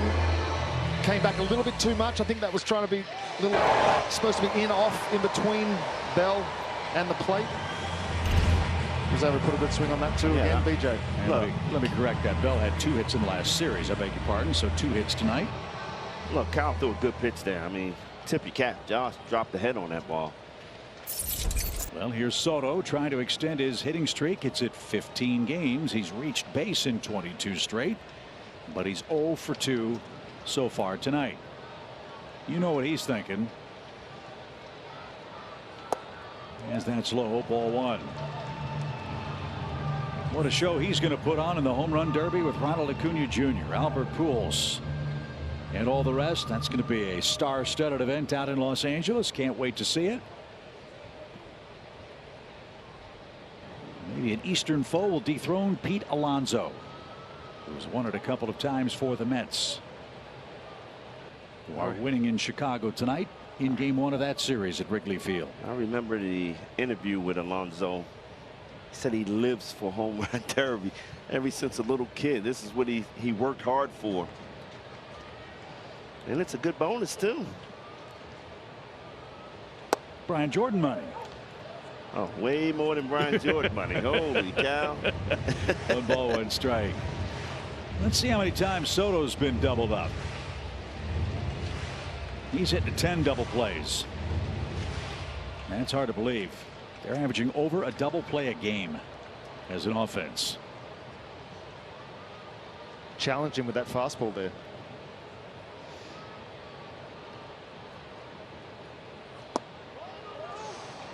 Cano trying to frame that just off the plate. It's 2-1. Well, he had success against Soto, getting ahead of him. 0-2 both at bats before. Yeah. You don't want to fall behind this guy, Peter. I'd say if he doesn't get him to swing or takes a strike here, you might want to try your luck with Nelson Cruz. Big pitch. 2 balls and a strike. 2 on, 1 out. And a line drive into center field, a base hit. Runner around third is going to try to score. The throw is close in. They got him. What a throw. Harris throws out Garcia. He's doing it all tonight. Unbelievable throw. I thought he had no chances at this to throw him out. And he throws a bullet almost like he was flat-footed. That ball is on the line. Perfect. I mean, pulled d'Arnaud into the base path to make the tag. Well, d'Arnaud, when he went down the line, it kind of distracted Garcia, and I think that made the play. Unbelievable. That's what happens, guys. You hit a 2-run homer, your defense just picks up. It was the reverse effect last time. He started making unbelievable plays in the outfield, then his offense picked up. Today, goes deep. I thought he had no, we don't even see guys make an attempt at that throw anymore. He was going to his right and throwing against the momentum in left center field, and Garcia in disbelief can't believe that this ball found another gear. He does take a wide turn, which may have cost him a step. I think that step there just made him slow down. He thought he was going to wear the ball, wear the throw. Well, he was looking home and he saw d'Arnaud jump across, thinking, I got to get back inside, and it slowed him down just enough for d'Arnaud to make the play. But unbelievable play. That's a Andrew Jones play right I was just about to say. We keep comparing him to Andrew, but wow. Add Kyle Wright's wow to the wow reel that was started by Andrew watching Harris make a diving catch back in Atlanta. So a huge momentum swing in this game. Instead of a 1-run game, Soto gets a hit to extend his streak, doesn't get an RBI. There are 2 outs in the inning, and you still lead by 2. Wow. That throw was 94 miles an hour from the outfield. And a strike. So Nelson Cruz, the hitter, swing and a miss. Do we have the metrics on how far the throw went? We know the velocity, so I assume we can figure out how far that ball went in the air. But the good thing that Michael did, he had a great jump on that ball Soto hit. I almost thought that ball was hit so hard it might stay up and he makes the play. Well, it worked out beautifully for the Braves as Cruz down to his last strike. It's the second time in the game the Nationals have put together 3 hits in a row. They have scored 1 run out of those scoring chances.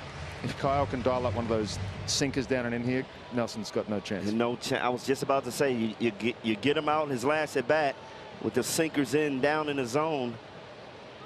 He looked bad on both of those curveballs away. Good stop. It's 2-2.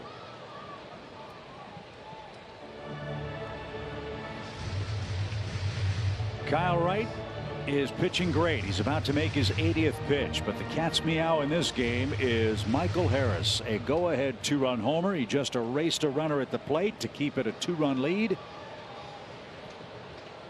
As the Braves are trying to win their 12th straight game here in Washington. The pitch.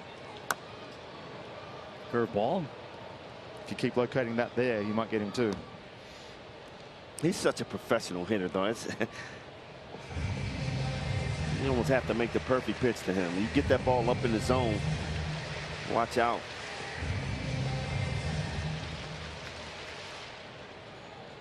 "42 years old, he's still a dangerous hitter. I don't see him slowing down at all. 2 balls, 2 strikes. On the ground to Riley. He's going to go the long way to first. What an inning for Atlanta. Another ground ball out. 10 of them in the game. But the highlight reel throw from Michael Harris. He throws out Garcia at the plate to keep the Braves in front by 2, and we head to the 6th.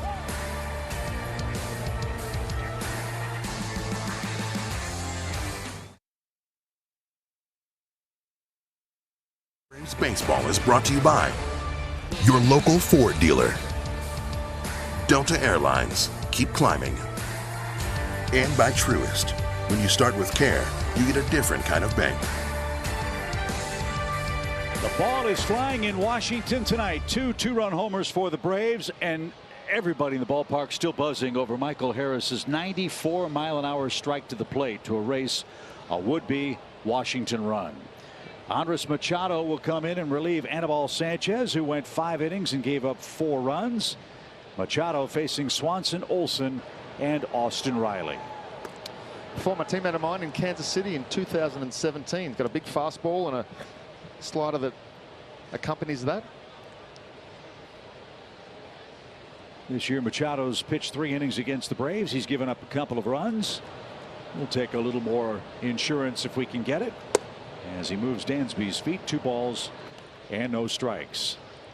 Guys, I'm sitting here still in awe of that throw home. Really, I am. Off balance, amazing. Running away from your target. Yeah. It's so much fun watching him out in center field now. The transition too between catch and throw was so quick.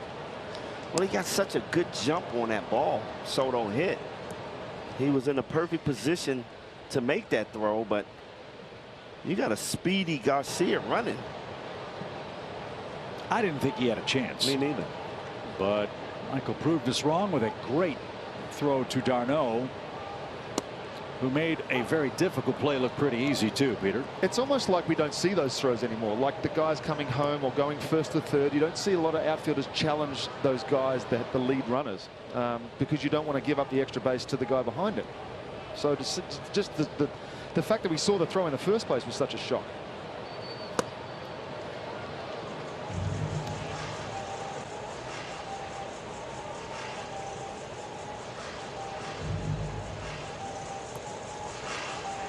But perfect timing. You just hit a 2-run homer. Things are looking good. You go out there and make a defensive play like that. Well, at this rate, I think we have an idea of who our post-game interview might be. The Braves finish off the Nats here tonight. We're in the 6th, still a ways to go. 4-2 your score, and Dansby is down on strikes for the 2nd time. Nice comeback for Machado to get his man 1 away, and Matt Olson is coming up. But first, a quick message from Texas Pete. Welcome to the tribe. The Texas Pete tried and true. Texas Pete, sauce like you mean it. Matt Olson has hit homers in back-to-back games for the first time as a Brave. He's looking for his first hit in tonight's game. Braves have 4 runs on 4 hits. 2 of them have left the ballpark. Both of his home runs were on high fastballs in. And he was able to drop the head and go straight away center field with both of those. Big shift on for the Braves first baseman, who launches this one high in the air to right field. Soto going back at the track, turns, and that one's gone. Olsen has homered in 3 straight games, and the Braves extend the lead.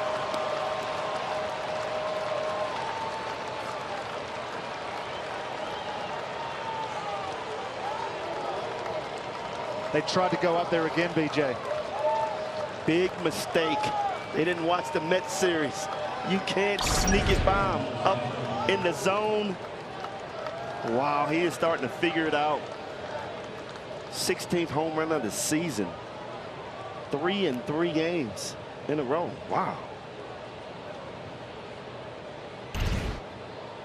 So the Braves have hit 3 homers tonight. They lead now 5-2. 22 homers for Atlanta in their last 6.5 games against the Nationals. As we told you, the Braves are averaging almost 8 runs per game over this impressive stretch against their eastern foes. And no sign of letting up here with Austin Riley in the box.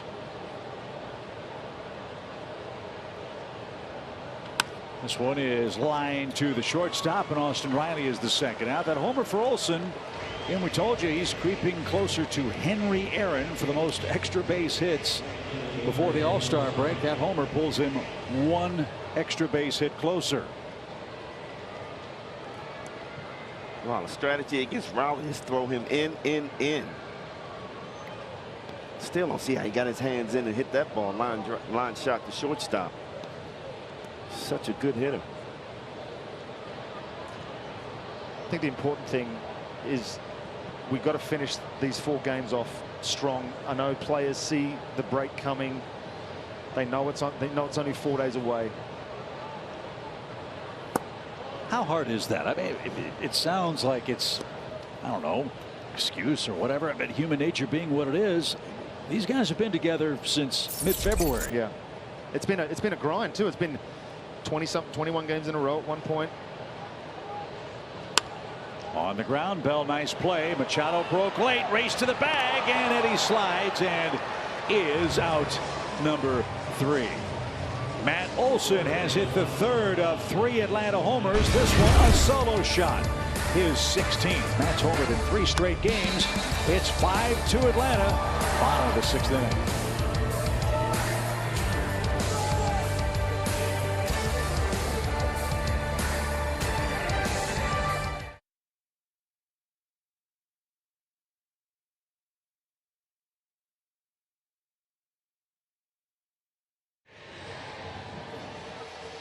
The World Baseball Classic is back. Qualifying rounds of the 2023 World Baseball Classic take place this September 10th through October 5th in Panama City, Panama, Regensburg, Germany.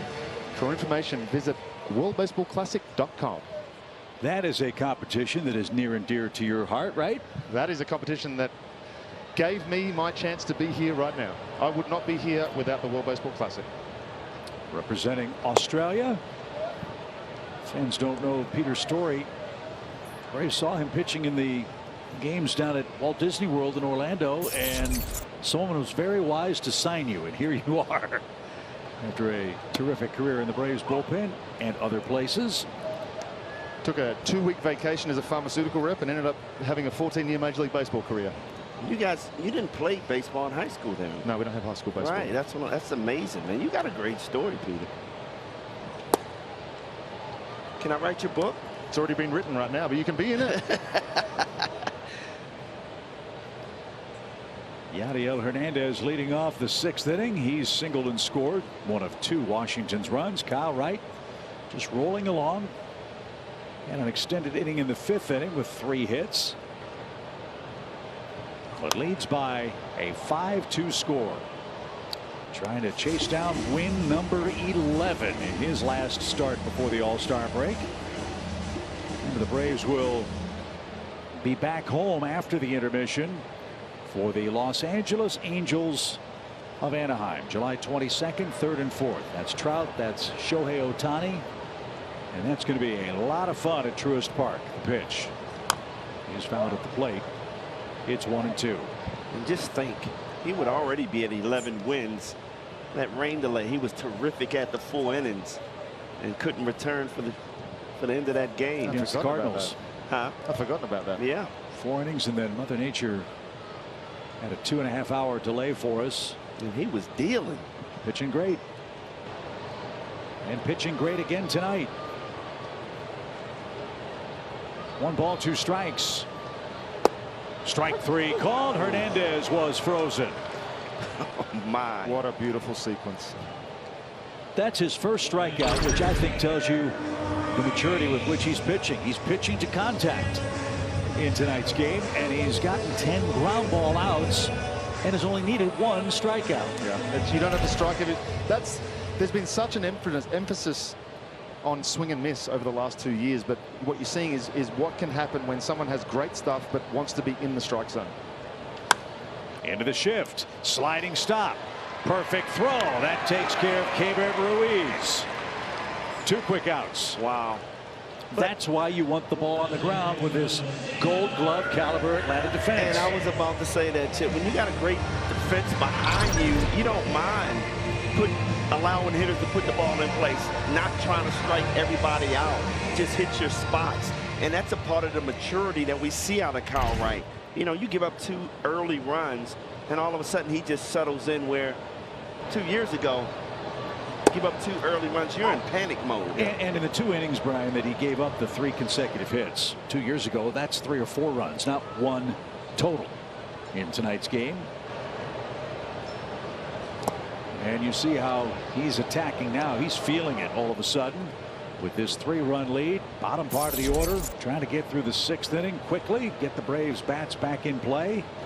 A 3-homer barrage tonight.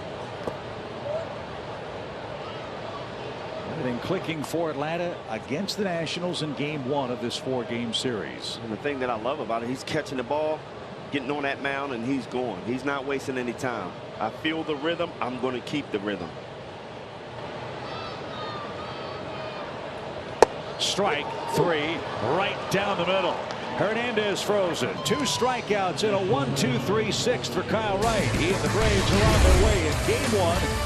3 homers. And the big kid from Vanderbilt gunning for win number 11. Looking good in Washington tonight.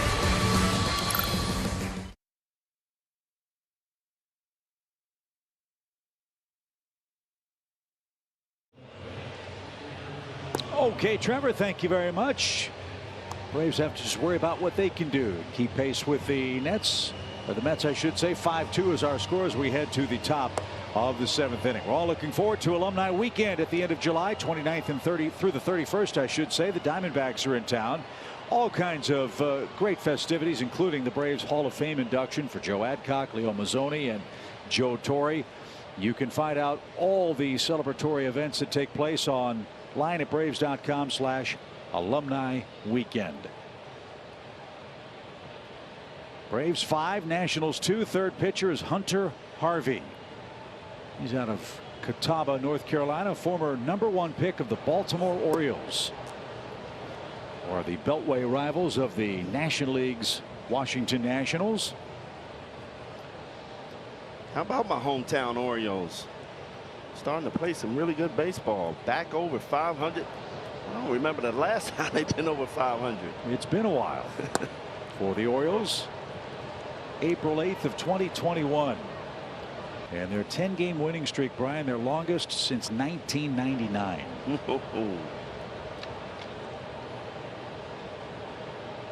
Travis d'Arnaud leads off. He's 1 for 2 and has scored a run. Remember, he scored ahead of the 2-out 2-run homer from Michael Harris back in the Braves' 5th. Well, you can see what they like about Harvey. Yeah. Man, 98 right down the middle. Well, don't know if he'll finish the year with the Nationals or if he'll finish the year maybe at the back of their bullpen. Remember, they lost their closer. As that is cut on and missed. Travis d'Arnaud is struck out. That's how the top of the 7th start. Marcell Ozuna's coming up. He's 1 for 1 with a walk, and as he strides to the plate, let's enjoy a message from Zaxby's. Welcome to the tribe. The Texas Pete tried and true. Texas Pete, sauce like you mean it. Marcell's reached base twice.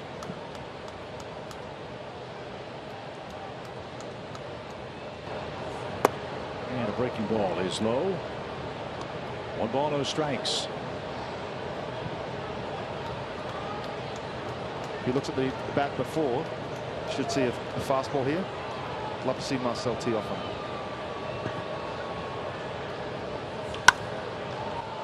Sky toward right, but the park's going to hold this one. Ozuna late, as you'd expect. That pitch was clocked at 99 miles an hour. And just like that, 2 men are out. Robinson Cano is the hitter. He is 0 for 2. Hope you'll stick around for the stretch. That is presented by Synovus. Trevor and Nick are waiting in our Atlanta studios. They'll talk about the booming Braves bats. They've hit 3 more home runs in game 1 tonight. Imagine that, guys, being a hitter right now. You face Anibal Sanchez and you 60 miles an hour at one point, 60, right. 68. And you get a guy like Harvey throwing 99. You're going to be late sometimes. Well, if he can prove he's healthy, as he was activated off the 60-day IL, everybody's looking for relief pitching at the deadline. Guy that's throwing 98, 99 seemingly effortlessly might bring back a nice return. And that is out of play by Cano. No balls, 2 strikes.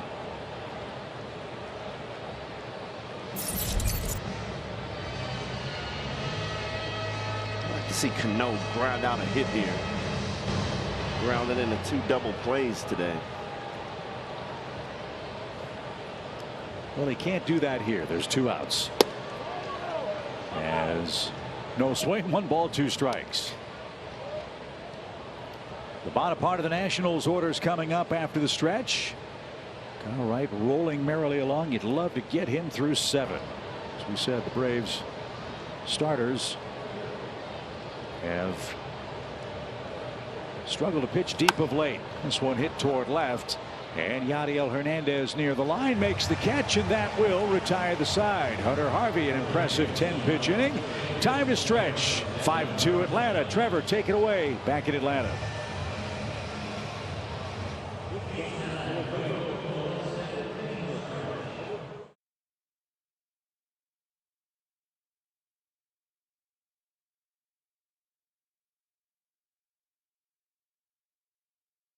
One of this series. So let's see what Kyle has in store for us here. Michael Franco is 0 for 2. Lane Thomas is 0 for 2. Strike 1. Strike 1. It's exactly what you want to see from Kyle. Driven toward right center field. Acuna going back to the edge of the track, has room for out number 1. Bertie, that catch had to dazzle the Braves on the bench too tonight. No, you're absolutely right. Everybody's still talking about the throw from Michael Harris. I'm standing here with Eric Young, outfield coach for the Braves. Coach, why was that play so impressive? Well, it was so impressive because Mike, actually, the ball was hit hard into the left center field gap. He was able to get to it quickly and release it quickly. The guy at third base, the guy runner at second base thought he had given up and thought he had an easy track, an easy way into home plate. But Michael had a hell of a throw, and one hopper right to him, so he was able to get him out. Just like you used to do it. Well, I wish I could do it like that. Guys. Yeah, EY broke that down just as you guys did. Yeah, and you know why the defense is playing so good? Because Kyle Wright is throwing a fast game. He's getting the ball, getting back on the mound, which allows you as a defense to stay on your toes. You know, your instincts are going to take off. You're going to be quick. And we saw Michael Harris read that ball by Soto and get a great jump on it. And an unbelievable throw. Hey, Bertie, if you can still hear me, can you just let EY know that if he's going to take my job, can he at least wait till he's out of the uniform first? There it is. Perfect throw. Unbelievable throw. Good job by Darno adjusting to the ball, but still in position to make the tag. That was more impressive also. Both ways worked really good together. Catcher, outfielder. EY said your job is safe because of your phenomenal Australian accent and pitching knowledge. That away, Bertie. So you're telling me that Eric Young is now a Peter Moylan groupie? Is that what that means, Bertie? Is that how this is working? Exactly. He's the most likable guy on our team. 1 ball, 2 strikes for Lane Thomas, and a swing and a miss. Look at that ball disappear. So Kyle Wright tonight trying to do something that they say is very difficult to do. Beat an opponent in back-to-back major league starts. 7 innings at home against the Nationals in a win. He's an out away from completing 7 on the road against Washington tonight. Right. And he's doing it a completely different way.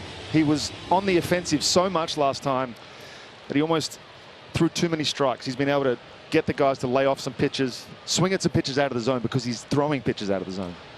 But we continue to talk about his growth. I mean, that's the most important thing. He continues to mature, make adjustments on a fly.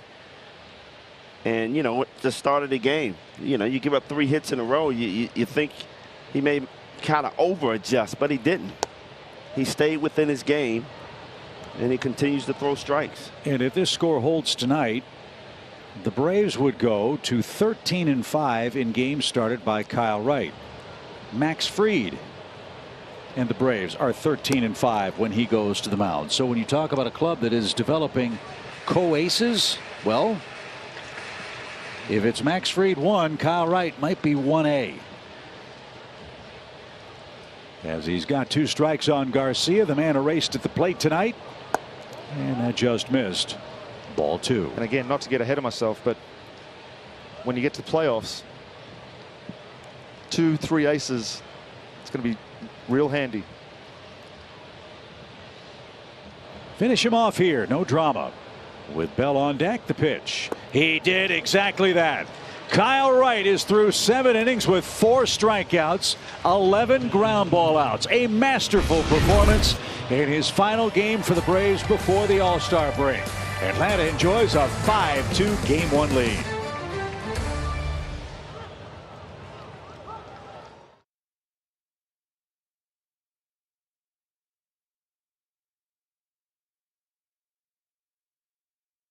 Rescued the Braves with a majestic 2-out, 2-run homer that broke a 2-2 tie. And this kid, Brian Jordan, is having one whale of a rookie season at the plate and in the field. And how about the StatCast 3D? Look at where all those pitches are. I talked about how he's been struggling, opening that front side, swinging at a lot of pitches out of the zone. But what a battle right here. And I know, Pete, you and I said, this 10-pitch at bat is going to get him going, and all of a sudden he goes, I mean, a bomb. Now, I think he's going to lock in, guys. That snapped a 1-for-18 slide at the plate for Harris. As we take a look at Tyler Clippard, who's long been a fan favorite here in Washington. He pitched for the Nationals from 2008 to 2014. And when Tanner Rainey got hurt yesterday, well, they brought Tyler Clippard back from the minor leagues. This guy doesn't look like he's aged since the first time he put on a Nats uniform either. Fastball, changeup, used to get it up around 95, 96. Not sure he's got that in the tank anymore, but still a really, really good changeup. And that pitch. And it looks like he's dropped his arm angle down a little bit from where he used to be. What's it say for a guy that's been in the big leagues as long as Clippard to stick around for 33 games at AAA, waiting for a chance? And you see 49 strikeouts, only 17 walks. This one on the ground, right to second, should be easy, and it is. Harris flying down the line. There is out number 1. Back to the top we go. Ronald Acuna Jr. is the hitter, but first a word from Zaxby's. It's the new Signature Club with bacon and cheese, remixed by Zaxby's.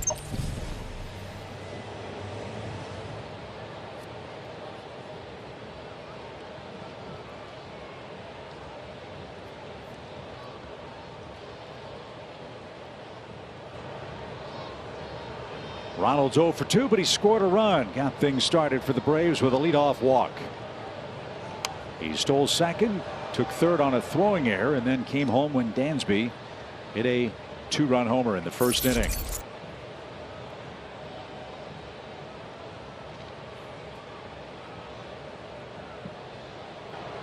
Now Ronald's looking forward to the All-Star Game festivities in Los Angeles, the leading vote getter in the All-Star voting. Home run derby coming up. What time will be left after that? I think he could use a reset.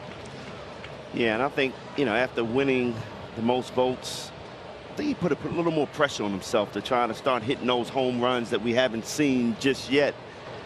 And he's getting a little antsy and a little quick and not having necessarily a pretty good July.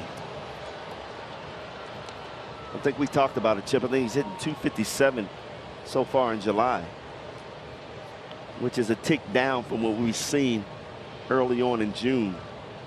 I'm just looking forward to seeing him play with that unsurpassed joy that he has on the field when he can do so many things that comes with his success. But he'll have to wait for another at bat to try tonight as he's down on strikes. Tyler Clippard got him. And Acuna is the second out. Dansby's coming up. Dansby's 1 for 3 with a homer and 2 whiffs. Well, we talk about Tyler Clippard. I mean, this guy obviously still has a lot in the tank. But this game is such a youth movement. For him to be down for 33 games, it's kind of surprising. But if you're a Nationals team, it's not winning a lot. You want to see all the young guys you can. Give those guys opportunities. And in the days leading up to the deadline, veteran guys who know how to pitch when the games mean the most, those become trade chips. And the Nationals certainly will be busy at the deadline, you'd think, with a 30-60 record. No balls and a strike for Swanson. Clippard right over the top. At least he used to be.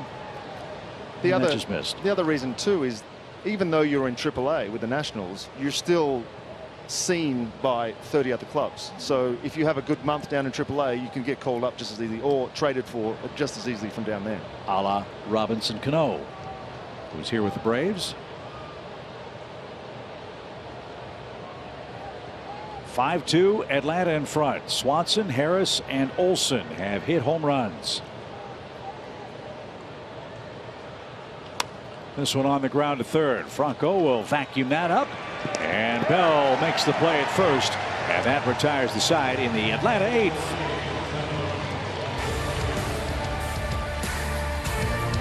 Atlanta Braves Baseball is brought to you by the GMC Sierra Heavy Duty Truck and by Xfinity. Supercharge your home with supersonic Wi-Fi. Unbeatable internet, only from Xfinity.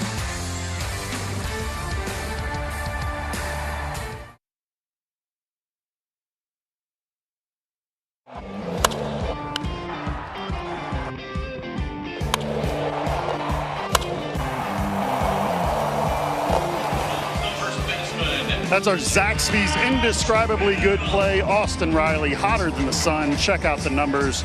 25 home runs first. You see the RBI. Talking to him earlier today and asking him if he wanted to make the All-Star team because, of course, he has his young son, Eason, at home and could spend time with his family. He said, that would be great, too, but of course I want to make the All-Star team. It's a great honor and something I would love to take my family to. By the way, guys, he just gave this fan here in the first row a game ball. Dawson, 4 years old, after coming off the field last inning, which means he's a great guy too. And we know that, Paul. And he's having a great season for Atlanta. A.J. Minter will come in and pitch for the Braves. Kyle Wright, spectacular. 7 innings, 2 runs, 1 walk, 4 strikeouts. Economical through 103 pitches. And now, guys, this game sets up exactly how the Braves would want. You've got Minter for the lefties and switch hitters here in the middle of the order. Kenley Jansen perhaps lurking for the bottom part of the lineup card. With a 5-2 lead. Just how you draw it up. Bell turns around, hits right-handed. He's 2 for 3 today. And that skips up 1 ball, 1 strike. Tremendous performance from Kyle today. As you said, BJ, got in a little trouble early on with those 3 singles in a row. Turned the book on that and just rolled through 7 innings. And, you know, it's to a point with Kyle now. I mean, expectations are 7 innings. I mean, he's proven that he can get it done even into the 8th inning last start. Olson makes the play. That ball curled back at the padded railing. And there's out number 1 to retire Bell. You could even hear Travis yelling fence, fence, fence. As you can see, that was he was about to run into the other part of the fence line that juts out. Great job checking there too. Yeah, great job just running to a spot. And all of a sudden he reaches up and makes the play. A lot of guys keep their head up, bobbling, and you lose track of that ball, but he didn't. He ran to a spot and made a great play. Now, we've seen some good defensive games from the Braves this year. This one's got to be in the top 5. Nice play by Olson to retire Bell. Now you face Soto with the bases empty. He singled his last time up, but his RBI was taken away on the great throw from Michael Harris. He nailed Garcia at the plate, and now he picks on the first pitch and shoots another one toward Michael, who can't get this one. That'll roll to the bullpen fence, and Soto will high step into second base and slam on the brakes with a 1-out double. His 17th 2-base hit of the year. He's 2 for 4 on the night. He's just so good. Almost the exact same hit, but I think that ball took off on Mike Harris. I went on a straight line angle, probably should have angled toward the wall there. Would have had a better chance of making that play. I think he has a double anyway, whether that ball goes to the wall or not. Well, not with Mike Harris's arm. If he catches that ball, I think Soto stays at first base. Nice job by Rosario to back up on the play too. Yep, terrific. So now here's Cruz. He is 0 for 3, 3 ground outs. Lefty righty matchup for the Braves and Nats here in the 8th inning. 1 out. Atlanta by 3 runs.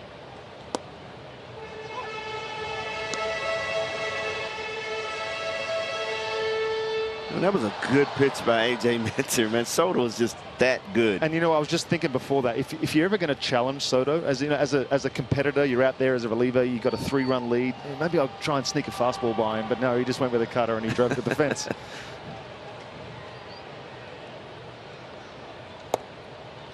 It's outside for Cruz. 1-1 the count. And you can say what you want about the analytics and, you know, the angles of swinging the bat. He's old school. I mean, that's 2 line shots getting on top of that ball. And he could see the backspin because when it hit that ground, it just took off on Michael Harris.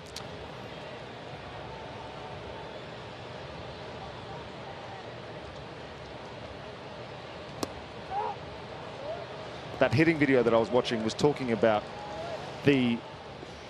as I said, moving around in the box. But someone like Nelson Cruz steps and in the same spot every single time. Is that just because he's found a routine, something that works for him, and he's just going to stick with that? Yeah, I mean, he's comfortable with that. We talk about, you know, Michael Harris with his hands up, all of a sudden moves it down. He's comfortable, and you don't want to change that. We also talk about Contreras, how he changed his stance from last year in the offseason, just standing straight up, because now he has a good rhythm that he's comfortable with. So it's good to see guys make adjustments or stay the same. Chipper Jones was one of those guys. He stayed the same, never changed. And he's a Hall of Famer. Me, I changed every time I got to the plate. And that's why you're sitting between Peter and exactly. me, right? That's why I'm not a Hall of Famer. 2 balls, 2 strikes for Nelson Cruz, the cleanup man for Washington. They brought him in here to try to give Soto some protection in this lineup. Cruz over 450 big league home runs.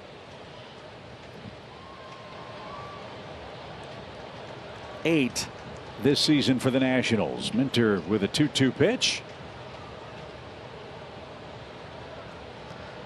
And you talk about frustration. Imagine being Nelson Cruz. I mean, a lot of teams wanted him on their team this offseason, and you pick Washington to hit behind Soto, and so many things go wrong. You know, Strasburg not ready, Anibal Sanchez not ready, and all of a sudden you're in this situation. But like you said, the trade deadline is coming. On the ground, Cano can't get it, and Soto will come home and score. It's a 5-3 game. So back-to-back hits for the Nationals, and they will bring the tying run to the plate here in the home 8th inning. So 48 RBIs for Nelson Cruz. Soto's double comes home to roost. And that's what Nelson does. Runners in scoring position. He puts a good at-bat together. And that ball looked like it just went right underneath Cano's glove.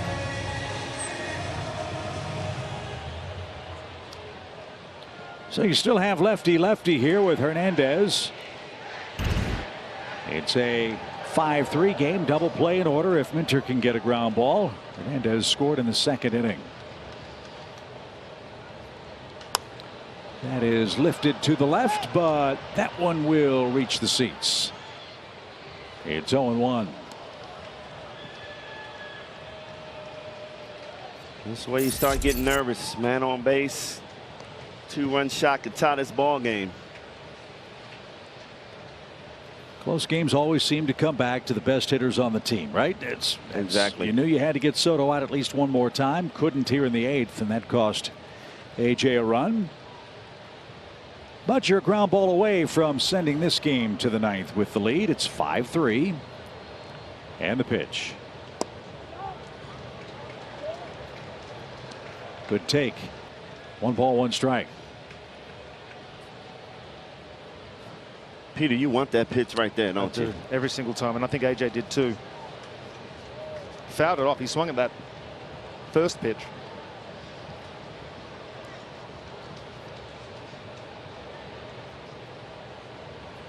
He's gone back out there again.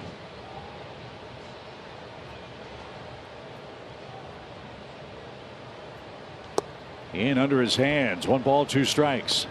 Totally missed the spot right there. Darno calling for that ball low and away. Kyle Finnegan is up in the Washington bullpen. Looks like he'll pitch the 9th inning. The Braves lead is 5-3. Despite being out hit 9-5 in the game. A ball and 2 strikes. Struck him out. A.J. Minter came back and blew away Hernandez. There's the 2nd out of the inning. And now the catcher Keibert Ruiz is coming up. First fastball of the at bat, just blew it by him. 97.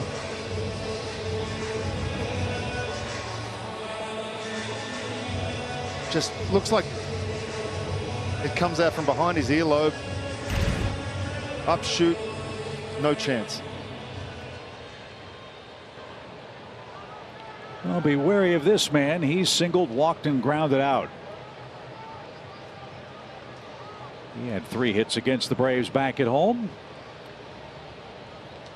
And Minter gets ahead with a strike. Did you ever try to switch hit, BJ? Did you ever think about it? I did all the way up until college. Didn't swing bad from the left side. Just couldn't get the ball up. I was hitting line drives always to the first base, ground balls to first base. I just couldn't quite figure out let the ball get deep and go the other way. Well, as far as average is concerned, this is the lower side for Ruiz, a .237 hitter from the right side of the plate. .264 lefty. He does not have, knock on wood, a homer as a right-hand hitter this year. He does represent the tying run in a 5-3 game.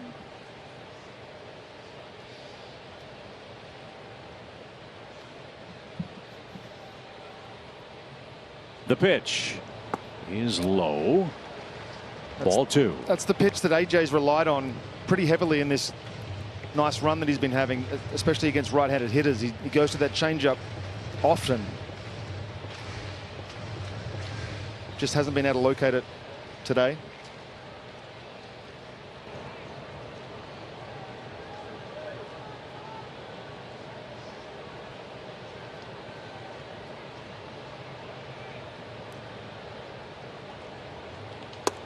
That shaved off a corner. His fastball's been really good. 2-2.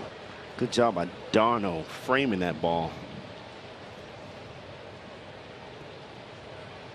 So we're a strike away from getting this game to the 9th inning. 2 balls, 2 strikes, 2-run lead. I think everything's been away. You can probably get him to swing at a cutter down and in. Minter comes set. Nelson Cruz a good lead. The pitch is popped up. Olson, another chance perhaps. Nope, it's over the netting. And that'll pop back out onto the field of play. We'll clean that up and try again with Keibert Ruiz. That wasn't his best cutter. He's going to have to, I think they're going to try and go back in there again, because that was just a spinner. He was able to just half swing and foul it off. I think they'll try go back in there again with a good one. It almost sets it up with how bad it was, because it almost acts like a four-seam fastball in. Well, he's got his choice. He comes set. And again, the 2-2 pitch. Runner goes, and it's low. And Nelson Cruz in scoring position, and now a full count.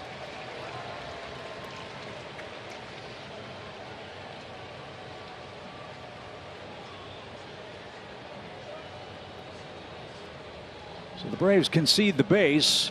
Let's hope Ruiz doesn't get a hit. Cruz is a plodding runner at best. Minter ready, and here it is. On the ground, Riley's got it. And his peg to first is on the money, and A.J. Minter is through the 8th inning. The Nationals pull a run closer. We go to the 9th.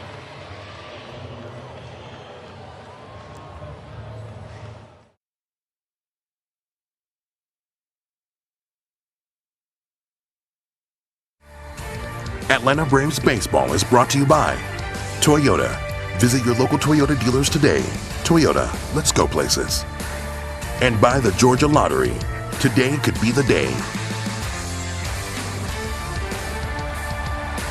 The Braves have hit 3 more home runs tonight. Matt Olson has homered in 3 consecutive games for the first time in an Atlanta uniform.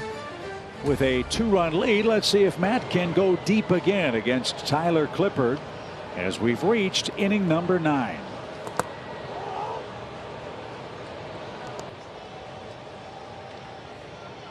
16 homers, 33 doubles for the Braves first baseman.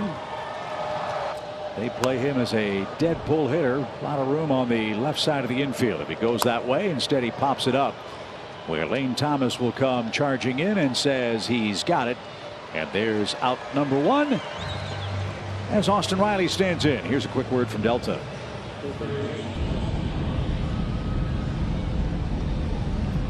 Delta, proud to be the official airline of the 2021 World Champion Atlanta Braves.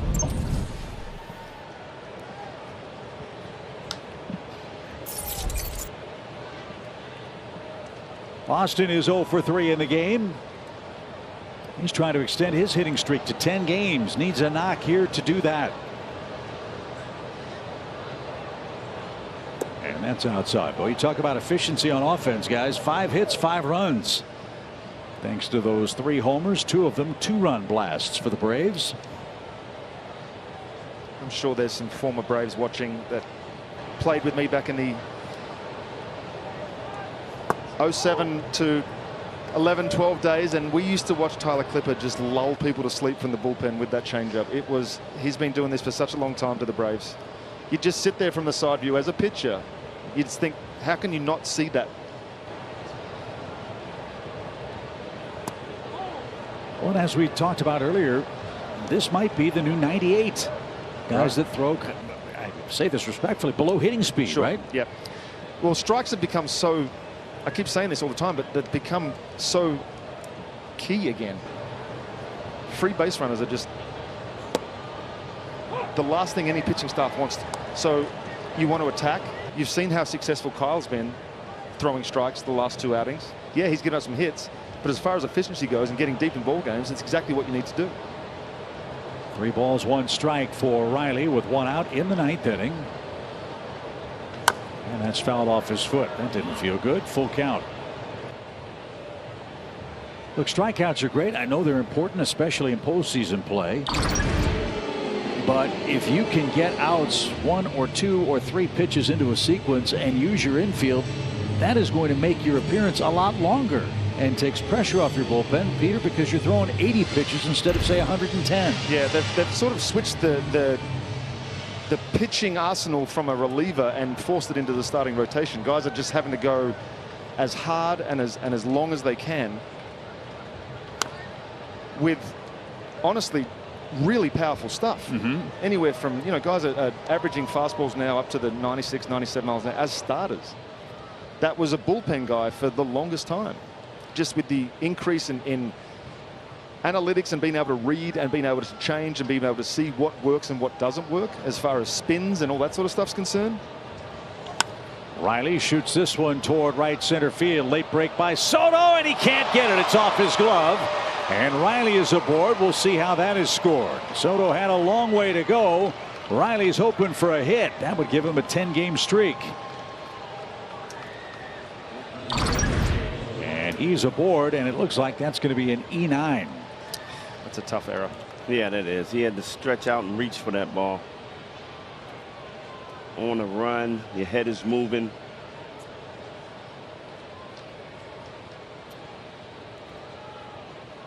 Nope, they changed it. Base hit. Perfect. So Riley's streak is alive. Anyway, 10-game streak for Austin. And a runner aboard against Clippard in the 9th. Here's Rosario. Eddie is 0 for 3. And that's taken off the plate. 1 ball, no strikes. Well, you saw just how valuable it is when you use your infield like Kyle Wright did tonight. He went through the lineup 3 times, faced the leadoff man Garcia a 4th time. Pitch count was 103. Didn't strike everybody out. Let the defense work behind him. And facing the Nationals for the 2nd straight game, goes 7 innings in back-to-back outings. And now you have it set up with fresh arms who only have to pitch 2 innings instead of 4 or 5, which has been the way things have gone for the Braves, Peter, over the last 4 or 5 games coming into this one tonight.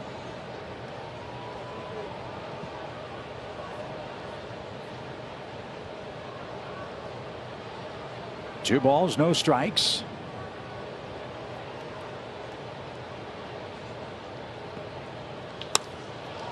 to center. Lane Thomas broke back and has plenty of room. And Riley back to first. And before we get to Darno, let's take a break. A quick break. Quick message for Landmark. Hi, friends. I'm Chip Carey, in between innings for Landmark More. Landmark's hitting it out of the park every day. That's why they're #1. Because nobody beats the Giant. Nobody.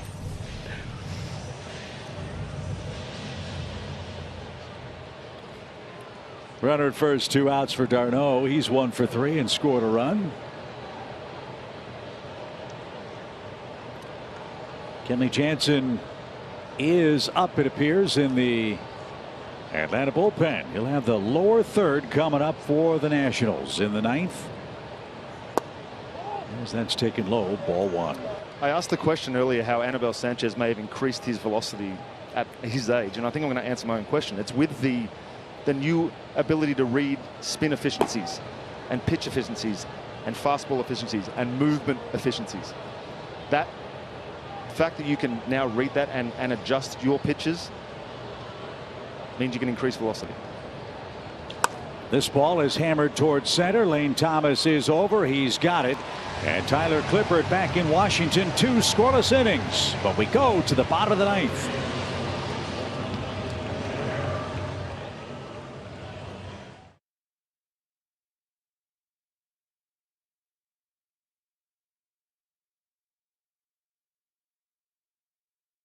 Is brought to you by Landmark Dodge Chrysler Jeep Ram, Synovus, the bank that helps you get there, and by the All South Highway Safety Team. Play it safe. Slow down. 5-3 Atlanta. It has been a monumental night for Michael Harris. He is our T-Mobile Coverage Cam player tonight. This kid has done it all in game 1. Yeah, 1 through 9 in this lineup. You just never know who's going to get it done. We've seen it so often, though. In the clutch, Michael Harris gets it done with the bat and now with the arm. We talked about how good of an arm he had. Now we got a chance to really see it because he was tested right there. And we could hear Andrew Jones saying, wow, all the way from Atlanta. Oh, my goodness, yes. After that throw. So now Harris and company try to protect a 2-run lead as we send this game to the bottom of the 9th inning. Good to have Kenley Jansen back. He was activated yesterday, pitched in a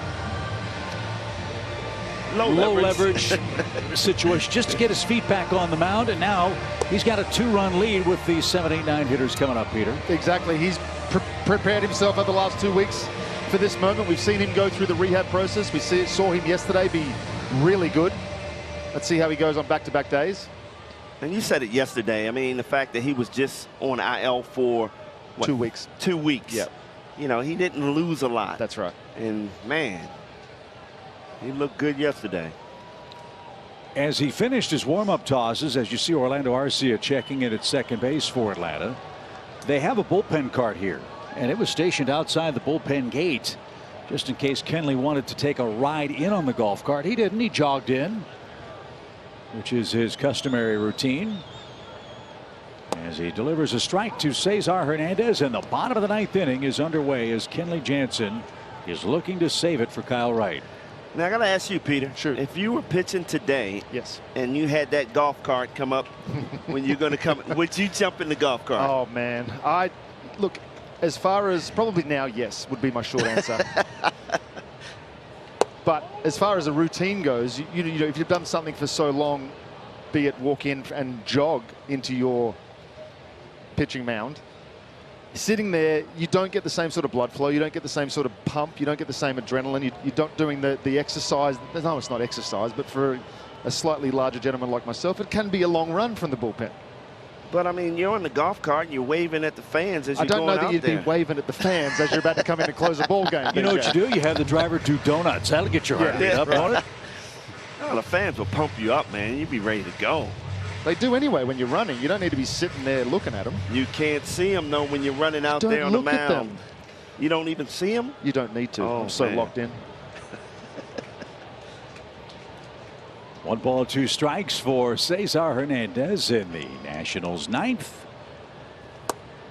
Oh, that was close, but Jordan Baker's been pretty consistent in that spot. 2-2. see a little frustration in Jansen right there. Yeah, I mean, just because how do you take that pitch, first of all?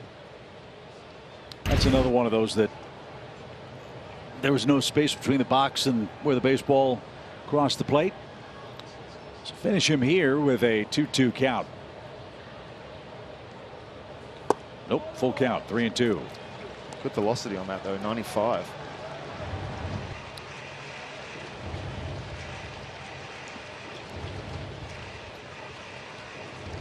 Don't want to walk the leadoff man in a 2-run game. Kenley knows that.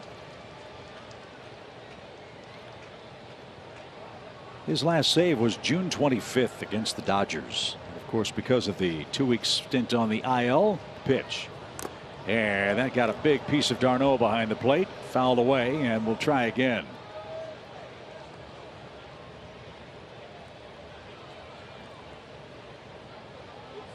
Travis says he's all right. That sounded loud. Let's see where it got him. Oh, right on top of the right foot. Yeah. Catchers take a beating. Man, never wanted to be a catcher. They chose to be a catcher, though. You know, you can choose to be anything else. There's 8 other positions on the field. That's spoken like a pitcher, isn't it? Yeah, it is. 3 balls, 2 strikes. Base is empty in the Washington 9th. Kenley about to make his 7th pitch to Cesar Hernandez. And that scared the daylights out of the Nationals coaching staff. That almost picked off Davey Martinez.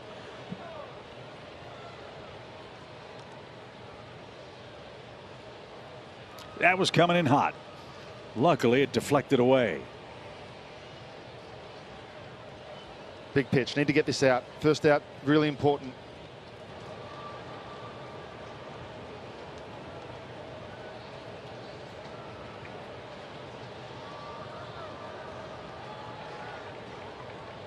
And here it is.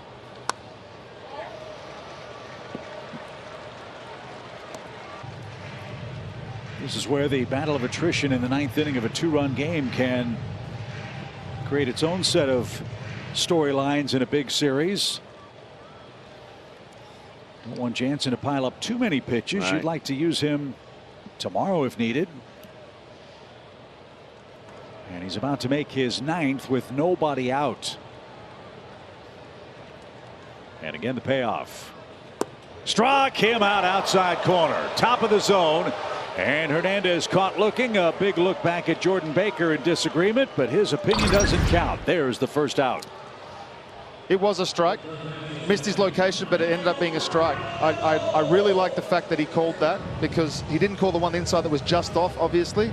But that was a strike. It's not a hit your spot zone. It's a strike zone. You're saying that's a makeup call? I'm saying that's a little... No, well, no, the first one was a good call. If it was actually off like the graphic showed. That was almost the same line with nothing in between it right there. But the ball was white, which means it hit the zone. Okay. Pitchers have an answer for everything, Brian. Yeah, you know that by yeah, now. 1 out. All I know as a hitter, I don't want that called. I can tell you that. Well, I'm glad we got it. 1 out for Michael Franco. The best he can do is make it a 1-run game. 5-3 Braves lead. The Braves have struck out 6 Nationals hitters in tonight's game. Franco 0 for 3 with an RBI and takes one above the letters. Ball 1. Braves are trying to win their 7th straight game against the Nationals overall, and their 12th straight game in this ballpark. They've done it with another 3-homer game. Braves have hit 22 homers against the Nationals over the last 7, including tonight. High towering fly ball left. Rosario as far as he can go, and it is a 1-run game. How big is strike 3 looking right now? 5-4 your score.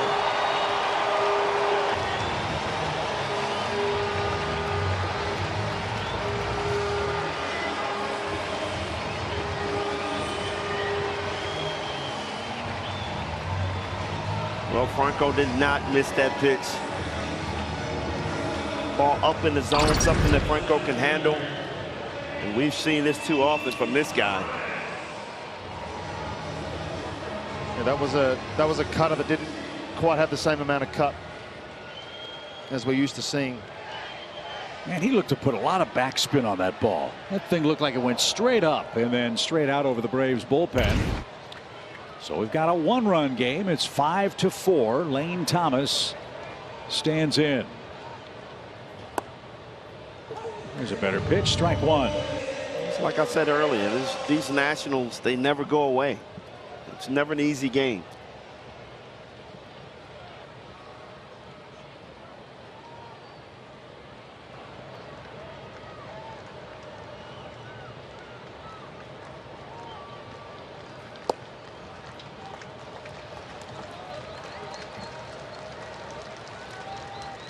One ball, one strike.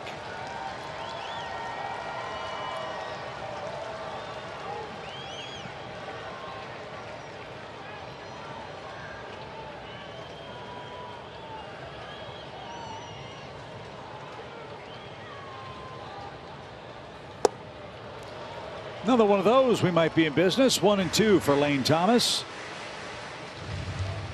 who is 0 for 3 in tonight's game, as you see.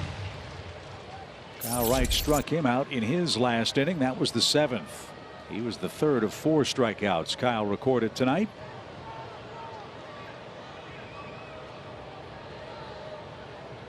Riley hugs the line as Thomas awaits and into the seats out of play. It's a couple of times he's missed middle with that cutter he's trying to go away with. A backup slider can be the best pitch in baseball. A backup cutter, not so much. What would you throw Lane right here? At a 1-2 count? He doesn't like to two-seam to right-handed hitters, so I think he's going to either go elevate with a four-seam or he's going to stick with that cutter away. Well, you don't want too much more drama because Soto and Bell are lurking in this game. As Thomas digs in with a 1-2 count. And that's popped up. That's a can of corn. Who wants it? It's going to be Arcia, who just checked in. He tells Matt, hey, you stay over there at first base. I got this one handled. And there is out number 2. One more out to get, and then we'll get you set for game 2 of the series tomorrow. It's the Braves and Nationals on the Friday night showdown presented by Kaiser Permanente. Ian Anderson and Patrick Corbin will get things started. Our coverage begins at 6:30 Eastern Time on Bally Sports Southeast. So Thomas is out number 2. Garcia, the hitter, he singled and was the man thrown out at the plate. How big is that run looking in tonight's game? He is 1 for 4. That hit came back in the 5th inning. Riley even with the bag near the grass at third, off the line just a bit. Olsen protects the line at first. There's that one off the end of the bat foul. Strike one. And true to form, Kenley went with the one pitch I didn't choose in the last at bat, the slider. Or slider. Slider. Fans love it when you guys say that. No balls and a strike. As Garcia bats with the bases empty, the Jansen set and fire, and that's on the ground. Olsen can't get it. It's off his glove, and the Nationals have the tying run aboard, and we do have to face Josh Bell in the 9th inning. Matt had the line covered, but just out of reach to make a clean play, and Garcia with his 2nd hit of the game.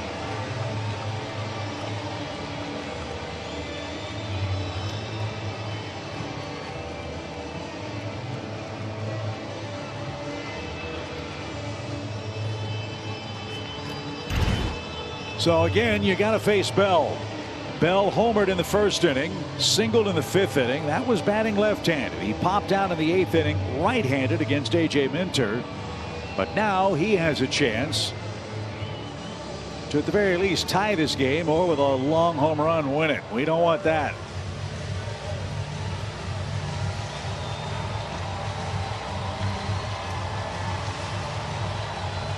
What do you say right here if you're Kranitz, Peter? I think you're just giving him a breather, honestly. First came back, settling down a little bit, maybe give him the scouting report again. Let him know how you want to attack Bell. Make sure he understands how you want to attack Bell. Josh is 1 for 3 in his career against Kenley Jansen with a strikeout.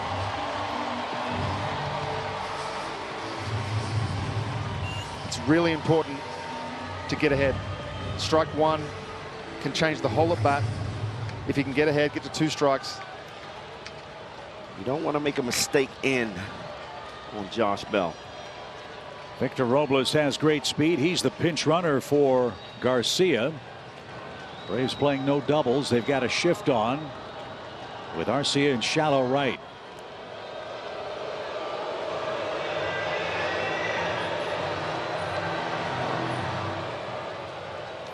Robles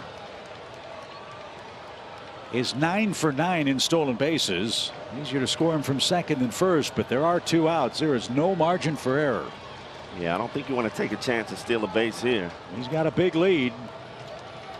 As Jansen readies, he takes off, and d'Arnaud has no chance. What a great jump. I mean, he took off before he even got that leg even going home. So the tying run is at second with 2 outs.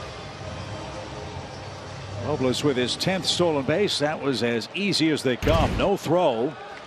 And now with a 1-0 count, Kenley Jansen is in some hot water here.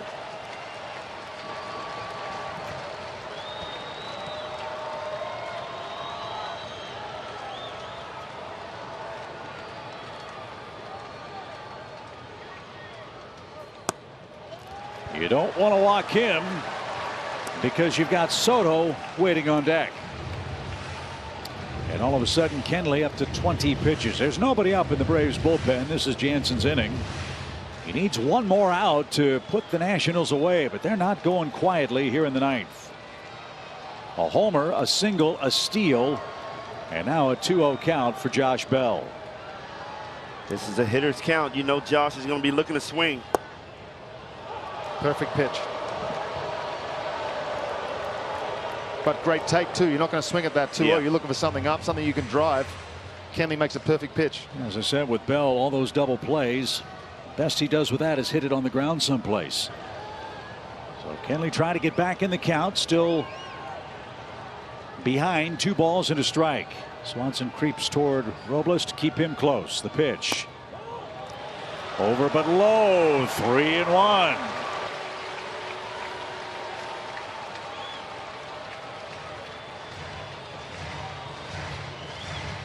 I think at Josh Bell from even last year probably would have swung at those 2 pitches. Well, he's not hitting over 300s for nothing. This guy can hit. Don't throw him a cupcake. 3 balls and a strike. About a sac fly to left. Jansen ready. High leg kick. Here it comes. Strike. Full count. Wow, as a hitter, I don't know how you not swing at that 3-1 hitter's count pitch. Everybody up at Nationals Park. We want to see Soto tomorrow, not tonight. You got to get Bell to make that happen.